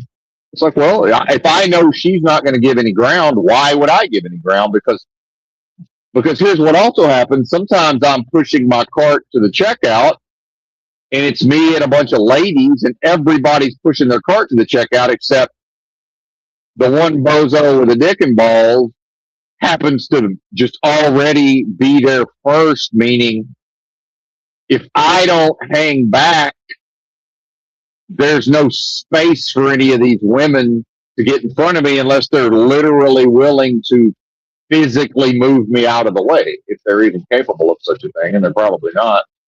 Maybe they are. I don't, probably not.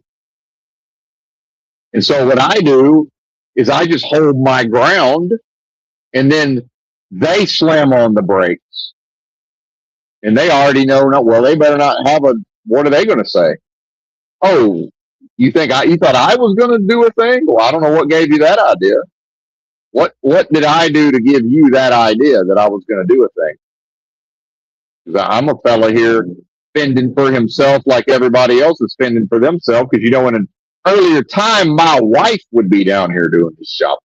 The fact that I'm even here at all, pushing this buggy around, feminism done that on some level,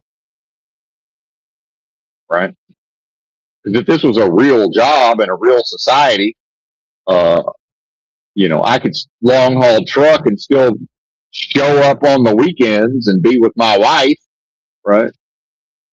And maybe even get home one day or two, maybe even 2 nights during the week.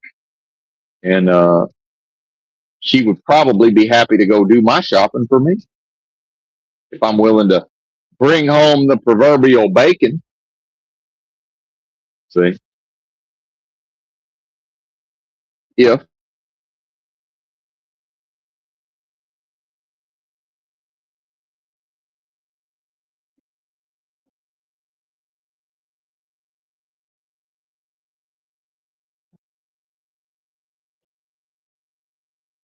So it's like, and I'm just looking at them like, well, it's equality, right? It's equality. It's feminism. It's equality. So why am I expected to yield? And I'm not. There's no anger around that.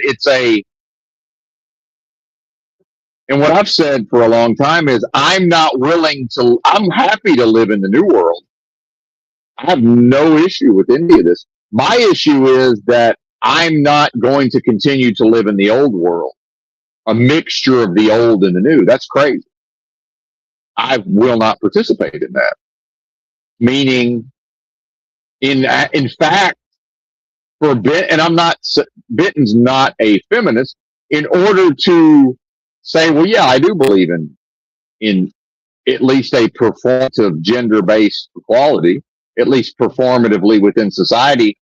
And again, this is the more, I don't even want to call it left-leaning, but this is where, certain aspects of Benton, and it's not politics, but I'm a little more apt to align myself with things that wouldn't be viewed necessarily as conservative. But,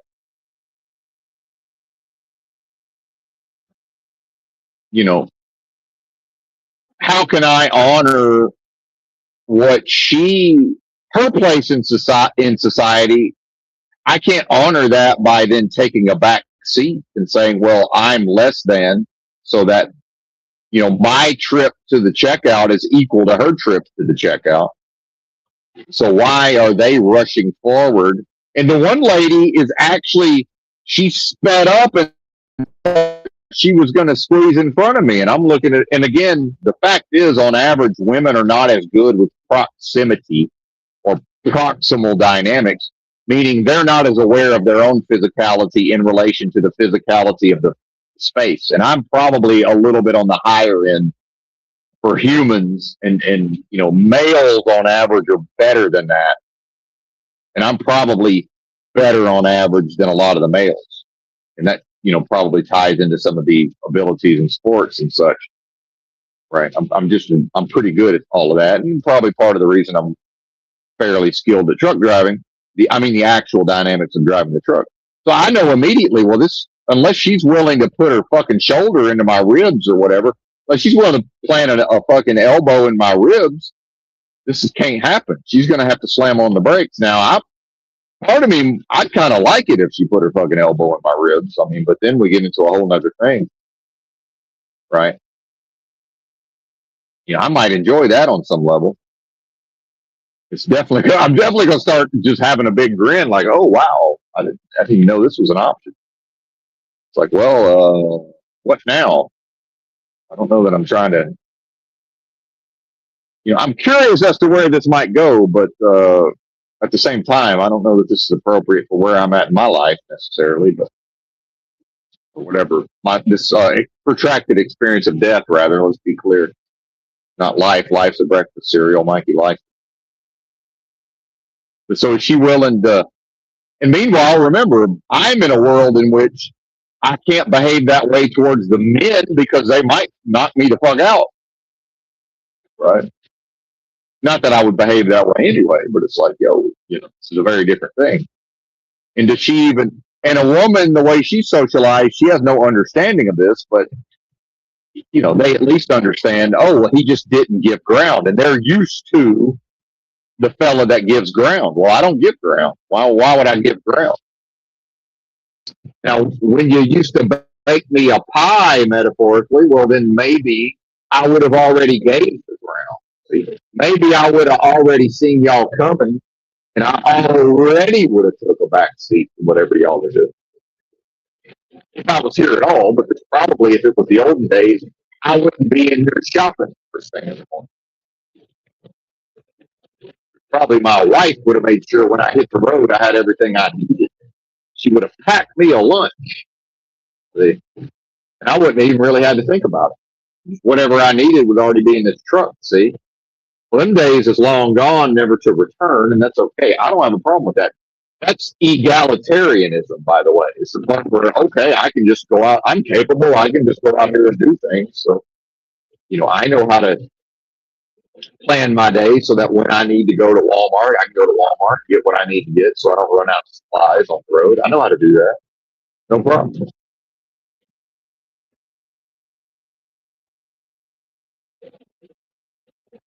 But what would I be affirming if I take a back seat to these broads? Well, that would be to affirm that, it's okay that gender based discrimination is okay.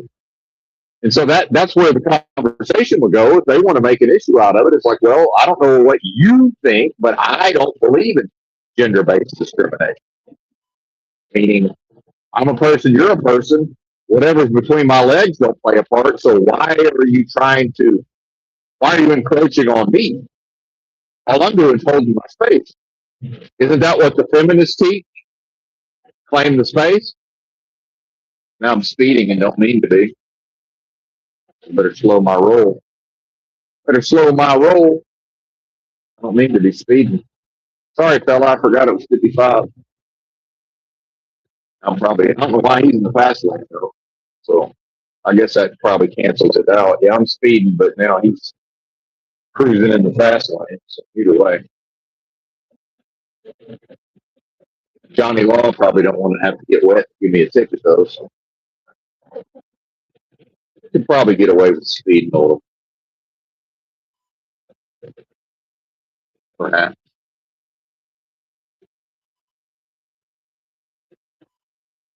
And I think some of these women are starting to figure it out. It's like, oh, it's actually not rude, you know, if I just do whatever I was going to do anyway, and then oh look, a woman appeared. Now I have to change what I'm doing. No, I don't. Whatever I was doing, whatever I'm doing was appropriate in the moment before this woman just appeared before me. It's still appropriate. That's absolutely what I would do to a man in that scenario. Except I might look at him like, "Hey, man, what's wrong with you? You don't. I know you see me over here. Like, what is this?" Just like when they were in there shopping for Walmart Spark. And finally, I just said to one of them, I said, "Hey, man, if next time I come around a corner and one of y'all just thinks I'm going to get out of your way," I said, "I'm probably going to run one of you. I'm probably going to run over one of you." And I didn't say it in a confrontational way. It was just more of a matter of fact, like, "Hey, I can only turn my motherfucking cheek so many times before there ain't no more cheeks to turn." So just fair warning. And I might not look like much, and I didn't say that part, but it's like my people played football. I like my chances of it.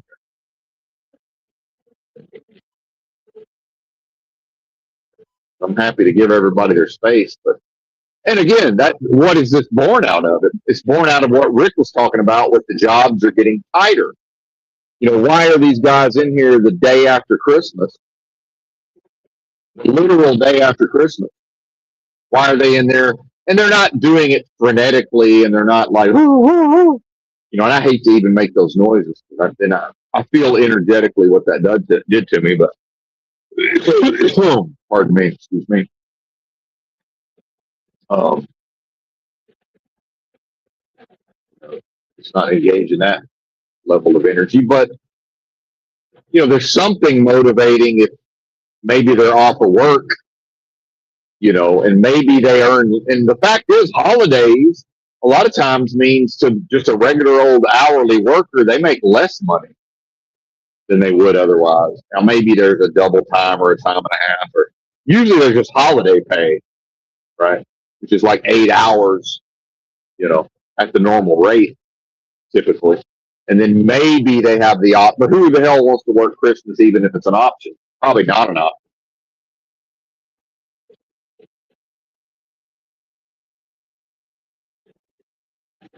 And that's fine. I'm not hating, but it's like, yo, man, I'll give y'all your space when I see you, but at some point, y'all are going to have to see me and give me my space. It's going to need to be a give and take, right? Otherwise, I'm going to start, and that's the male hierarchy, is otherwise, I'm going to start thinking, y'all think I'm a bitch. Like, well, I'm not that tied into proving myself, but at the same time, I'm not trying to get treated like that. And then same thing with the women. It's like, well, what do what do you think this is? Why would I continue to give way to y'all when you don't bake me any metaphorical pies anymore? Do something nice for me, right? And see what I'm saying? Like, and I'm not even. I don't want. Meanwhile, I don't want or need to be have something nice done for me. It's like, well, if they're not doing what they used to do, why would I keep doing what I used to do? That's the old way. So why would the new way be Benton keeps doing all of these ridiculous rituals that he was raised with, but times have changed? That's crazy. That's insane. And all these weird fucking rituals around door opening, who goes through the door first and who holds the door open for who. I won't even deal with it. When I see that shit starting, I just stand off to the side and wait for everybody to figure it the fuck out, and then I go through the door on my own. I can't even deal with it anymore. It's got so crazy.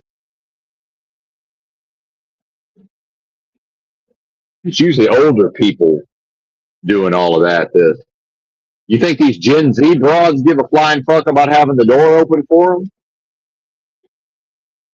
Right? And when I do, sometimes I'll comment, say, yeah, gender neutral door opening, which is basically, if I wouldn't, I'll hold the door open for a man if he's carrying something. If it's, I'm already going to open the door and then I see him coming. But, beyond that, why would I hold the door open for a woman? Why would I hold the door open for a man? If I can open the door and get through the door, you know, why wouldn't I just open the door and walk through the door? Get the fuck out of everybody. Why do we have to have this ritual around? Well, because there used to be a bit of a hierarchy, meaning, the men are happy to take the worst of it in a way, and the women were doing the cooking and the cleaning and the raising of the children, and that's taking the worst of it in another way, perhaps. And now that that's all gone because of feminism, and I'm not blaming feminism, I'm saying with feminism now pervading all aspects of society, I'm not going to continue to behave as if that's not the reality. The reality is feminism everywhere I go. That's just how it is. And I'm fine with it. Right. Now part of that is the younger women, a lot of them have been given messages that their male counterparts, especially if we get into a university setting, will always yield to aggression if it's coming from a female. And so now you get dynamics where old Benton's walking down a sidewalk near a college campus because he's parked at a truck stop and he's out getting some exercise. This happened a few years ago, maybe during the pandemic. And I look up and here comes some college gal, and she's on her side of the sidewalk because we tend to walk to the right. And I'm on my side of the sidewalk because I stay in my lane. And I watch her switch to my lane and start walking directly at me. And I know what this is. This is feminist claim the space. So I'm like, hey, lady, I don't know what goes on this campus. And then, yeah, claim the space, feminist, but you can't have mine. I don't know what to tell you. You're going to have to get the fuck out of my way. And just said it right to her. Never broke stride. Just cocked my head and looked at her. She got the fuck out of my way. And see, that's not her fault. It's the fault of all these males that she goes to college with. See, that's their fault. It's their fault that they will go off to a job within the context of a society that no longer provides them with a loving wife to raise their children, that will pack them a lunch, whether literally or metaphorically or both. It doesn't do that anymore.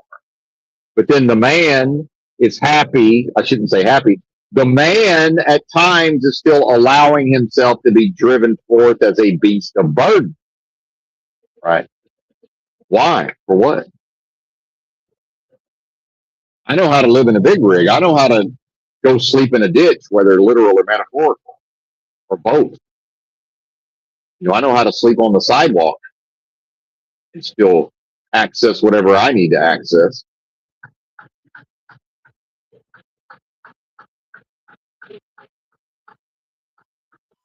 type of level of resources to meet my basic needs. A woman needs a man like a fish needs a bicycle, and that's true. Well, I mean, is that not a two-way street?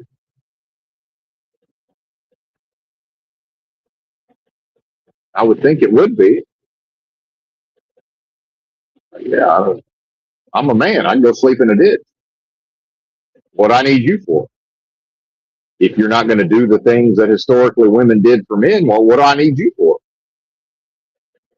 And that is equality, by the way. If feminism was claimed initially to be about equality, that's what it comes down to. We're equally able to fend for ourselves, but who or what does that serve? And does that serve me? And does that serve her? Or does that serve Moloch's machine? Does that serve industrial and post-industrial society? Right.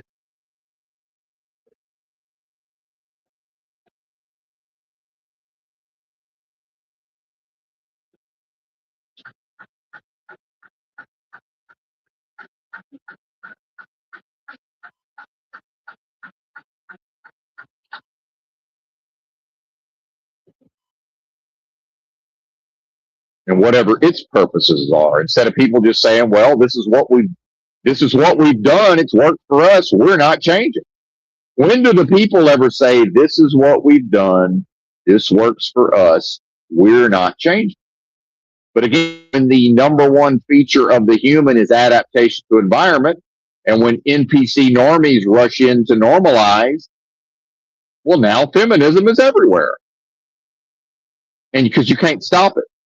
And the so-called conservative thinks the fact that it sounds ridiculous every single step as feminism marches deeper and deeper and deeper, entrenching itself in all levels and strata of society, the conservative falsely thinks, well, that sounds ridiculous. Yeah, it does. And that has nothing to do with the fact that it has happened, is happening, and will continue to happen.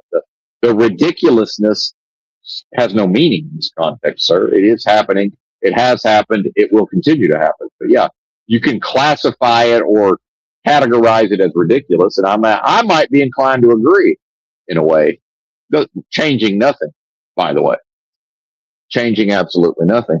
And now I'm repeatedly met with bozo fathers. I've heard multiple bozo fathers in the panel verse refer to not their boys, their girls as badasses.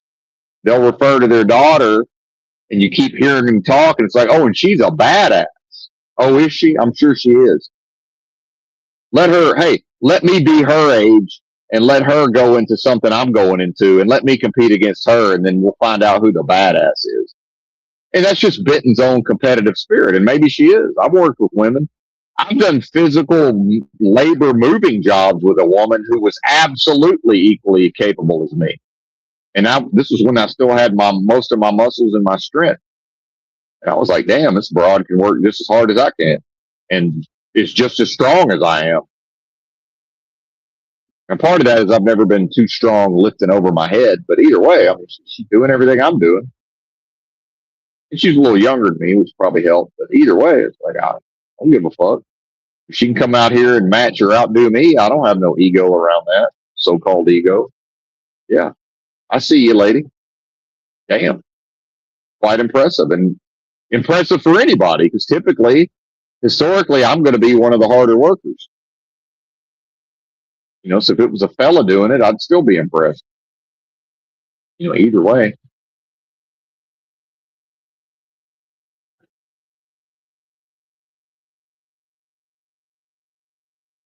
I don't give a fuck. But do you think that father really believes his daughter's a badass? I don't know, man. Are you that in awe of women you run into at the grocery store and at your job where you're like, damn, these are some badasses? Every once in a while, I'm like, yeah, this is a badass chick. It's not often, right? So why are males now starting to view females that way? Right. And again, I'll say this, the fact that I'm starting to notice a pattern of fathers referring to their daughters as badasses when I haven't heard any of them refer to their sons Now, is she a badass in comparison to the males her age? Yeah, probably. So if we're bringing it to gender, she probably is a badass. Now, do you think her female peers view her as a badass, other than just the rhetoric around "you go girl" and we're all just sort of status quo, social contract, conformity to peer groups? We're all just going to kind of treat each other that way, right? Outside of maybe that context, perhaps not. And why does that bother me? Because she's not a badass. That's why. And for me to even view myself in that way, takes a lot. And I was able to pull it off quite a bit in the past. And even at my advanced age, might be able to pull it off here and there, maybe. But it's like, who cares? You want to talk about ego? Good luck to you running around identifying with that.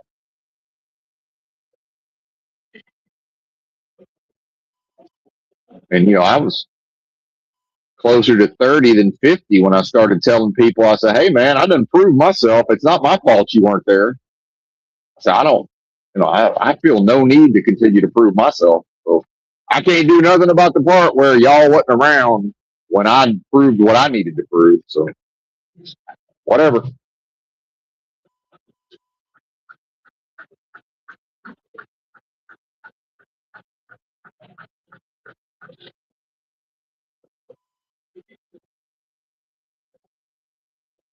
Furthermore, I suspect they ain't going to be able to stand the heat of that particular kitchen, but maybe they will. I don't know. Why do we need to find out? What is that? And do you think these women want to live in a world where they can just go throwing their weight around publicly and just men will leap out of their way? Like, what is this?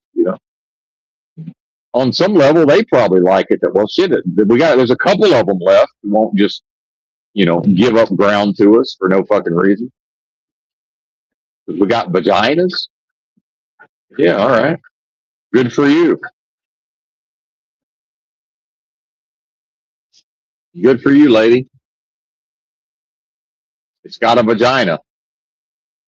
May I have your attention, please? These particular beings have vaginas. Act accordingly.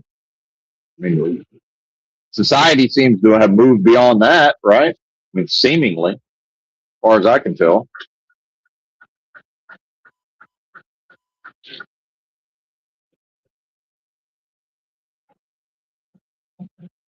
Well, this rain is fucking everybody up, though.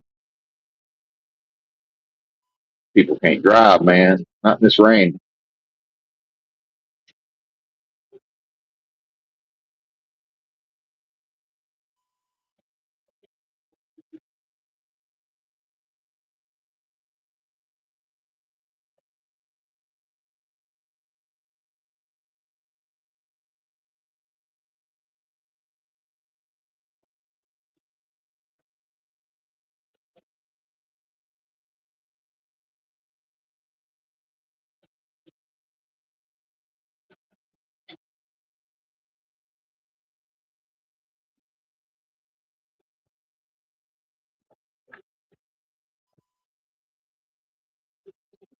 Ah, Florida plates yet again. I was starting to wonder why is that guy in that pickup driving like that? Then I looked at his Florida plates. I said, oh yeah, that's why. Not that they're bad drivers. They're just, I'd say the most unpredictable drivers. Uh, those with Florida plates.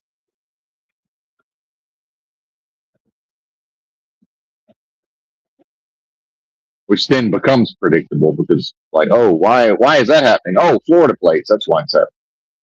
Okay, this mystery solved.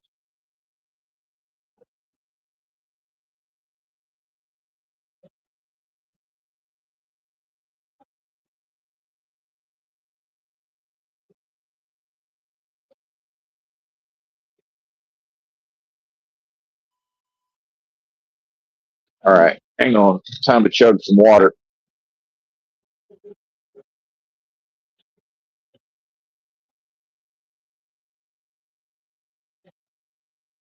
Man, this is a slog. I've been slow rolling for the last 20 minutes. That motherfucking slog, Jack. Both lanes going about 55. Usually, if you're willing to risk a ticket, you can make a little time through here. It's 55. Not right now.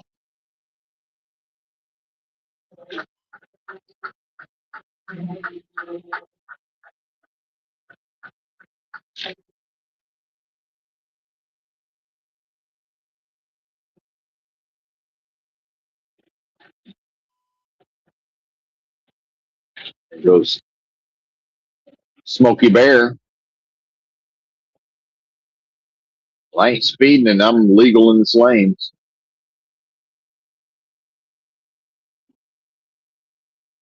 And now this guy who was cruising 55, all of a sudden he's speeding up. Of course he is. 55 or slower.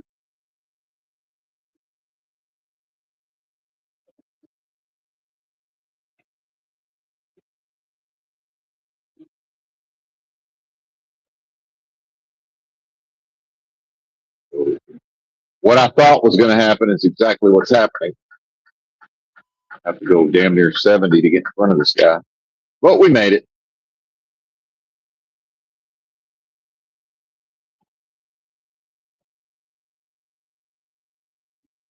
We made it.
Anyway, I guess that whatever I was rambling on, it's focused. Whatever I was ranting, I guess would be the proper term. About has petered out.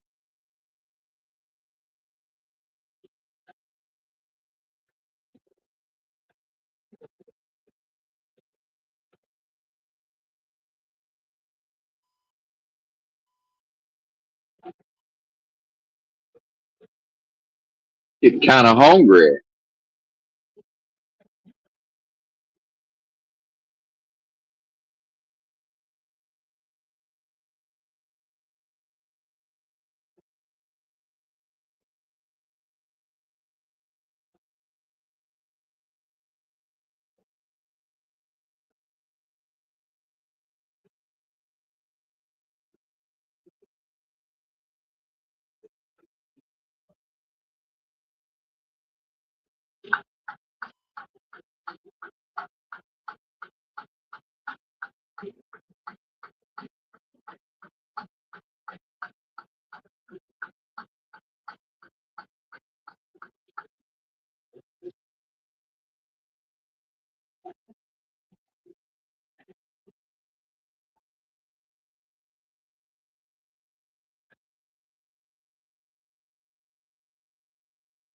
See, it wasn't my intention, but they blocked me in and wouldn't let me into the fast lane, and now I've shamed them into it by turning my blinker off after having it on for like 30 seconds.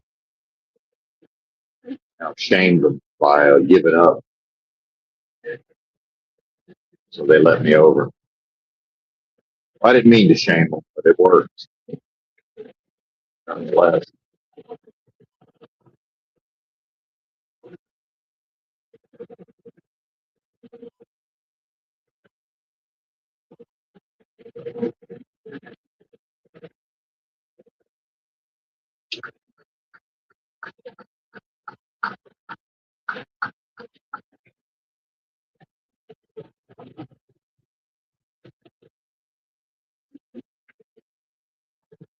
Yeah, this is just crazy though, the way people are driving.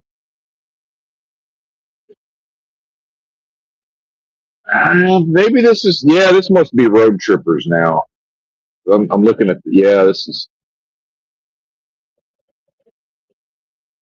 road trippers fucking everything up. And you get a couple of old fogey road trippers, and it's really fucks everything up. They're out of their element. Brains are too slow, which that's not necessarily because of their age, but it's more likely to happen. More likely to be the case.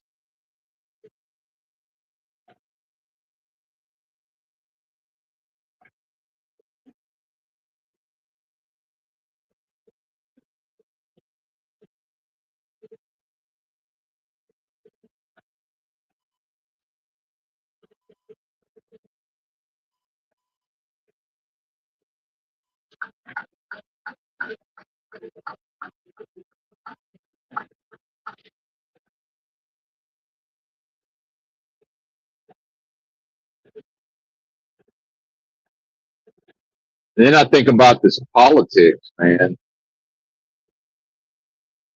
No interest in discussing it, but it's getting to where I can't even watch this. The Social Security lawyer, SSC, he knows a lot about the Social Security Administration. It's interesting, but he can't stop talking about, well, the Democrats want to do this, and he's not against, he's trying to at least come across as a independent or what. And again, see, we're already into the politics, but you know he wants to frame a lot of this stuff politically, but he doesn't. In a way, he he sort of knows what he's talking about, but he also doesn't know what he's talking about, which I know probably doesn't make any sense whatsoever. But like he'll say something about a red state, or like he mentioned Kentucky and said red state, and I thought Kentucky's got a Democrat governor, which doesn't make it a blue state. But I mean, are we just Kentucky's just a red state through and through with a Democrat governor? Like, what are we talking about? And how do I know that off the top of my head? And I'm not even hardly paying attention, but I know uh, their governor is a Democrat, and I went ahead and Googled it just to make sure I was right. I'm like, well, you know, I have no problem calling Arkansas a red state because since Clinton left the governorship, they only elect Republican governors at the state of Arkansas, and then one of the highest percentages of voting for Trump. You know, and yeah, I'm pretty sure Trump won Kentucky, but the governor is a Democrat. Why is that red state? It doesn't make sense to me. What are you talking about? So, that's clearly a sign that you can't expect Kentucky to just completely fall in line with whatever is assumed a red state does. The same thing with Virginia. Like, Virginia is a blue state. It was a red state. It's now a blue state, right? And now, before they fully became a blue state, what was going on in Virginia? Democrat governor. So for all I know, Kentucky's going to end up going blue. I don't fucking know. But if you're talking about South Dakota or Arkansas or somewhere like this, yeah, okay, red state. Even Texas, although that's that's the thing is, yeah, Beto gave fucking Ted Cruz a run for his money, but that isn't, it's like, okay, now pay a little more attention maybe, but that'll really be a sign that Texas might be up for grabs if they manage to elect the Democrat governors. I'll be like, oh, wait a minute, what's going on here? North Carolina, this blue state. right? And then at that point, is that even the South? You know, well, it ain't the deep South, and it never was. But I'm from the deep South. Not the South is Virginia, North Carolina, all of that. You know, when you look at the time of this, when the American Civil War happened, look at where D.C. is, what would have been considered the North, and then you look at where was the capital of the South, you know, Richmond, Virginia, I believe. I think, pretty sure. Now, it wasn't for the whole time, but I believe, you know, if you had to pick one capital, that would have been it, Richmond, Virginia.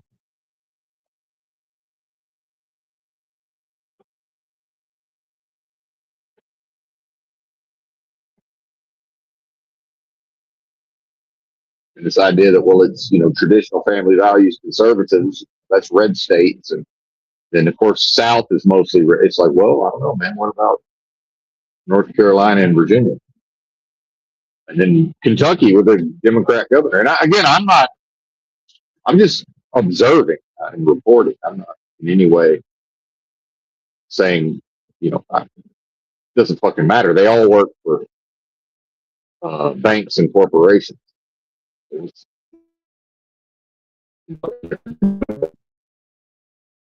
Politicians at every level are garbage.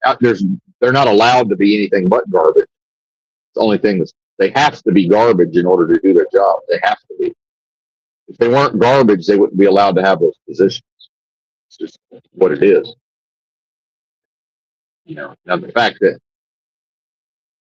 you know, Sarah Huckabee Sanders might make me want to vomit, you know, it's not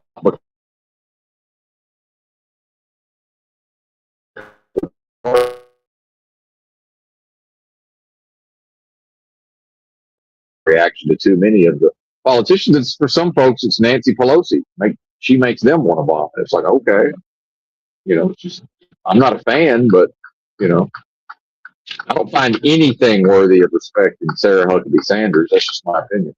I'm not saying I wouldn't uphold Nancy Pelosi, but I can at least, you know, don't hate the player, hate the game. I see, you know, she's got some measure of political skill. I don't know that Sarah Huckabee Sanders does. Maybe she's a nepo baby. Her you know, dad is a well placed Republican, former governor of Arkansas.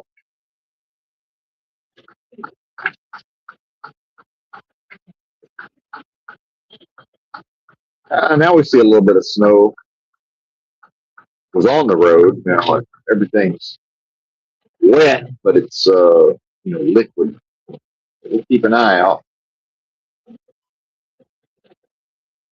It's 39 degrees. We eyed on that account.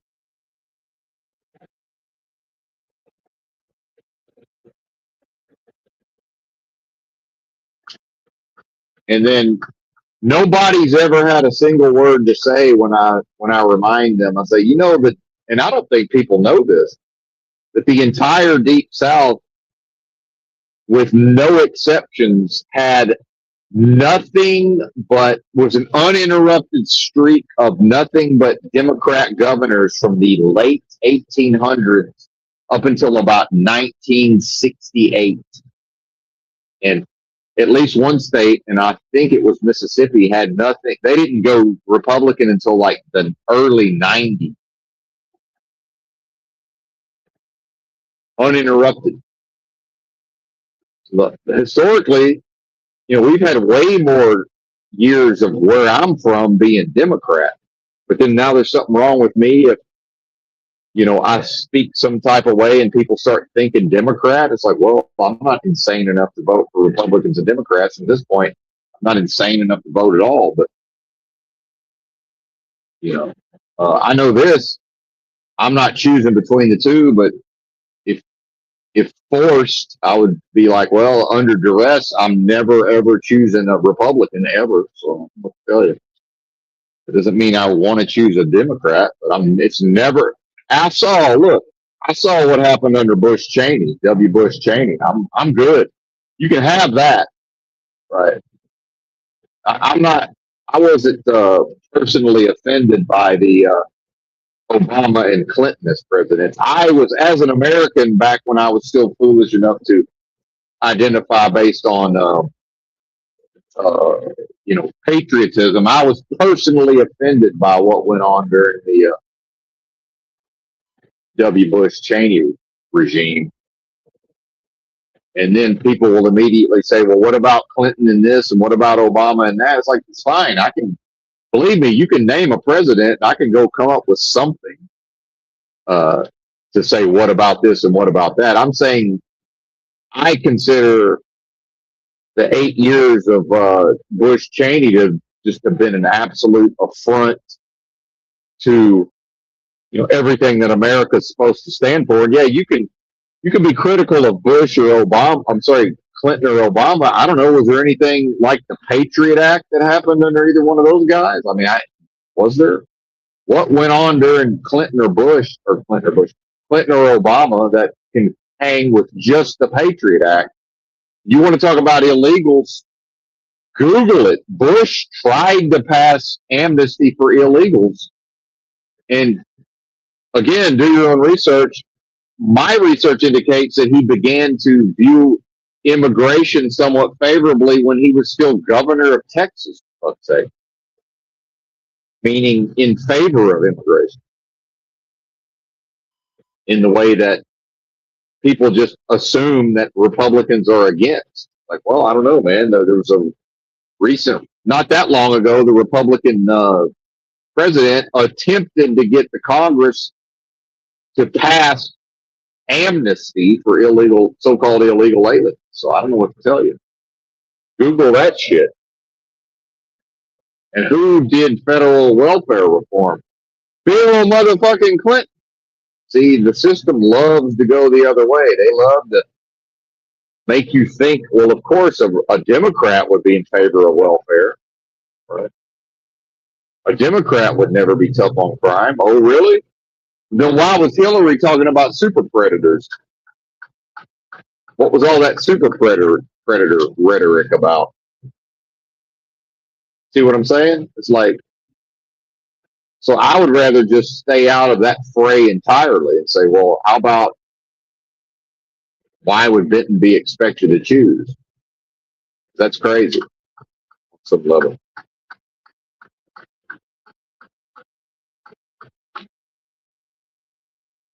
Leave me out of it.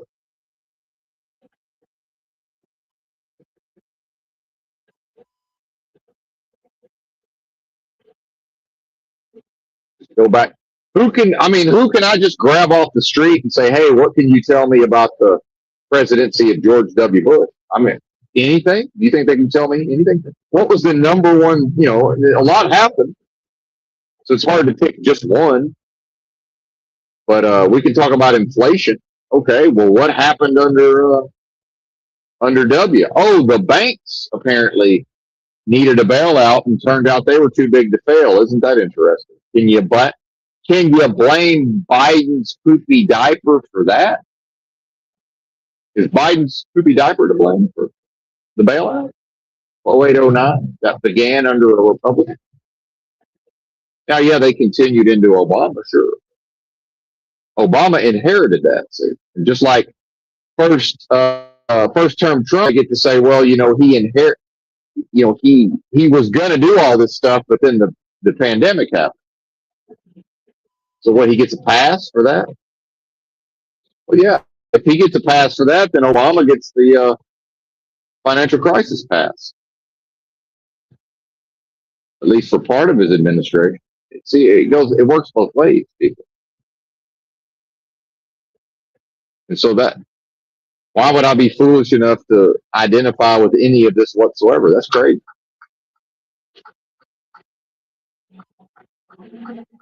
Bunch of nonsense. Ronald Reagan was a literal drug dealer, indictable under RICO, I assure you, unless the courts decided that as president he couldn't be indicted. Right. As far as I can tell, would have been indictable under RICO for his role in a criminal conspiracy, man, racketeering, all of that. organized crime around drug dealing. They made an entire movie about it called American Made and then of course the people who are trapped in the left right paradigm will just say, yeah, well, who was governor of Arkansas when all that was going on? I say, exactly. You're making my point. Yeah, Bill Clinton, who then became the president. Yeah, and probably a big part of him getting the influence to even be able to get elected president was probably that he enabled the drug dealing when Barry Seal was flying the cocaine and Nicaraguans into Arkansas. Mina, Billy Boy was governor for all of that. It's like, yeah, you're making my point, people.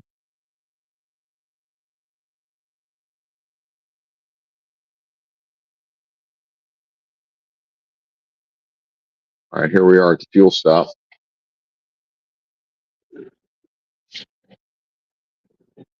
What we're doing, Bubba? I got a green light. You'll have to wait.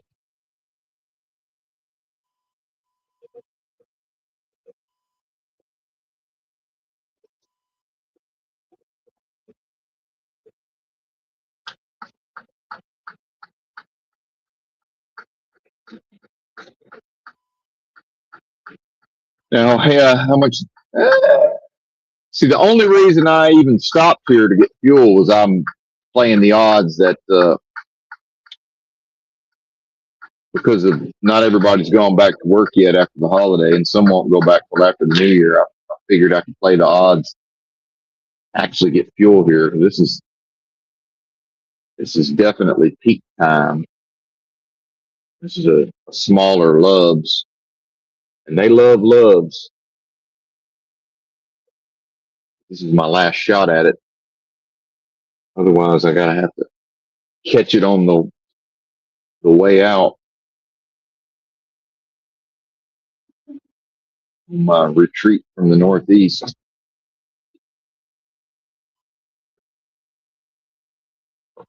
Yeah, see, we're cruising right on in and not even gonna have to wait for the fella to who's pulled up in front to leave.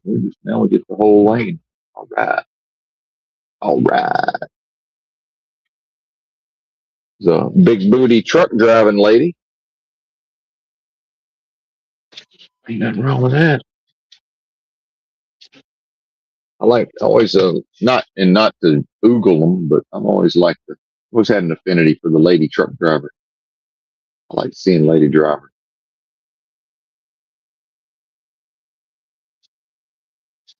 Anyway, BRB.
All right, we're getting fuel.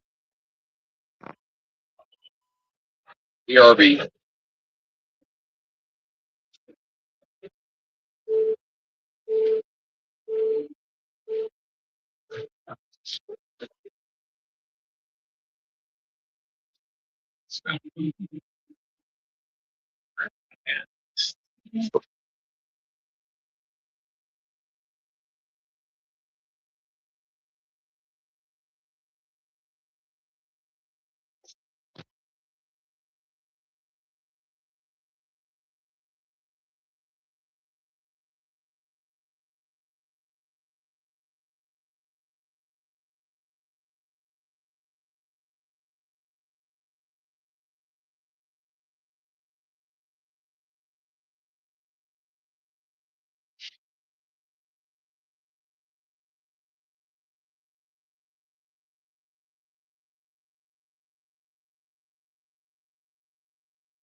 Good times. Good times. Hello, hello. Did I mute the mic? Earbuds die? No, they're back. It's chilly. It's so warm down south. Chilly at all. Yes, it wasn't chilly at all the last several nights.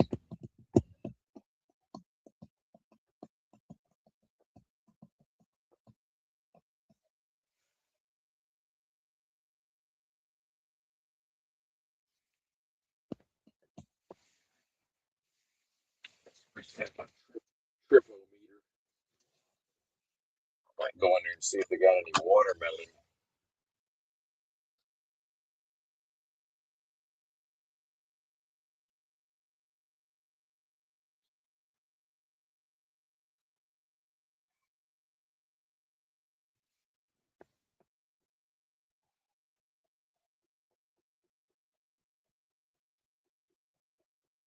Well, I guess I'm done. Thanks for watching. Bye.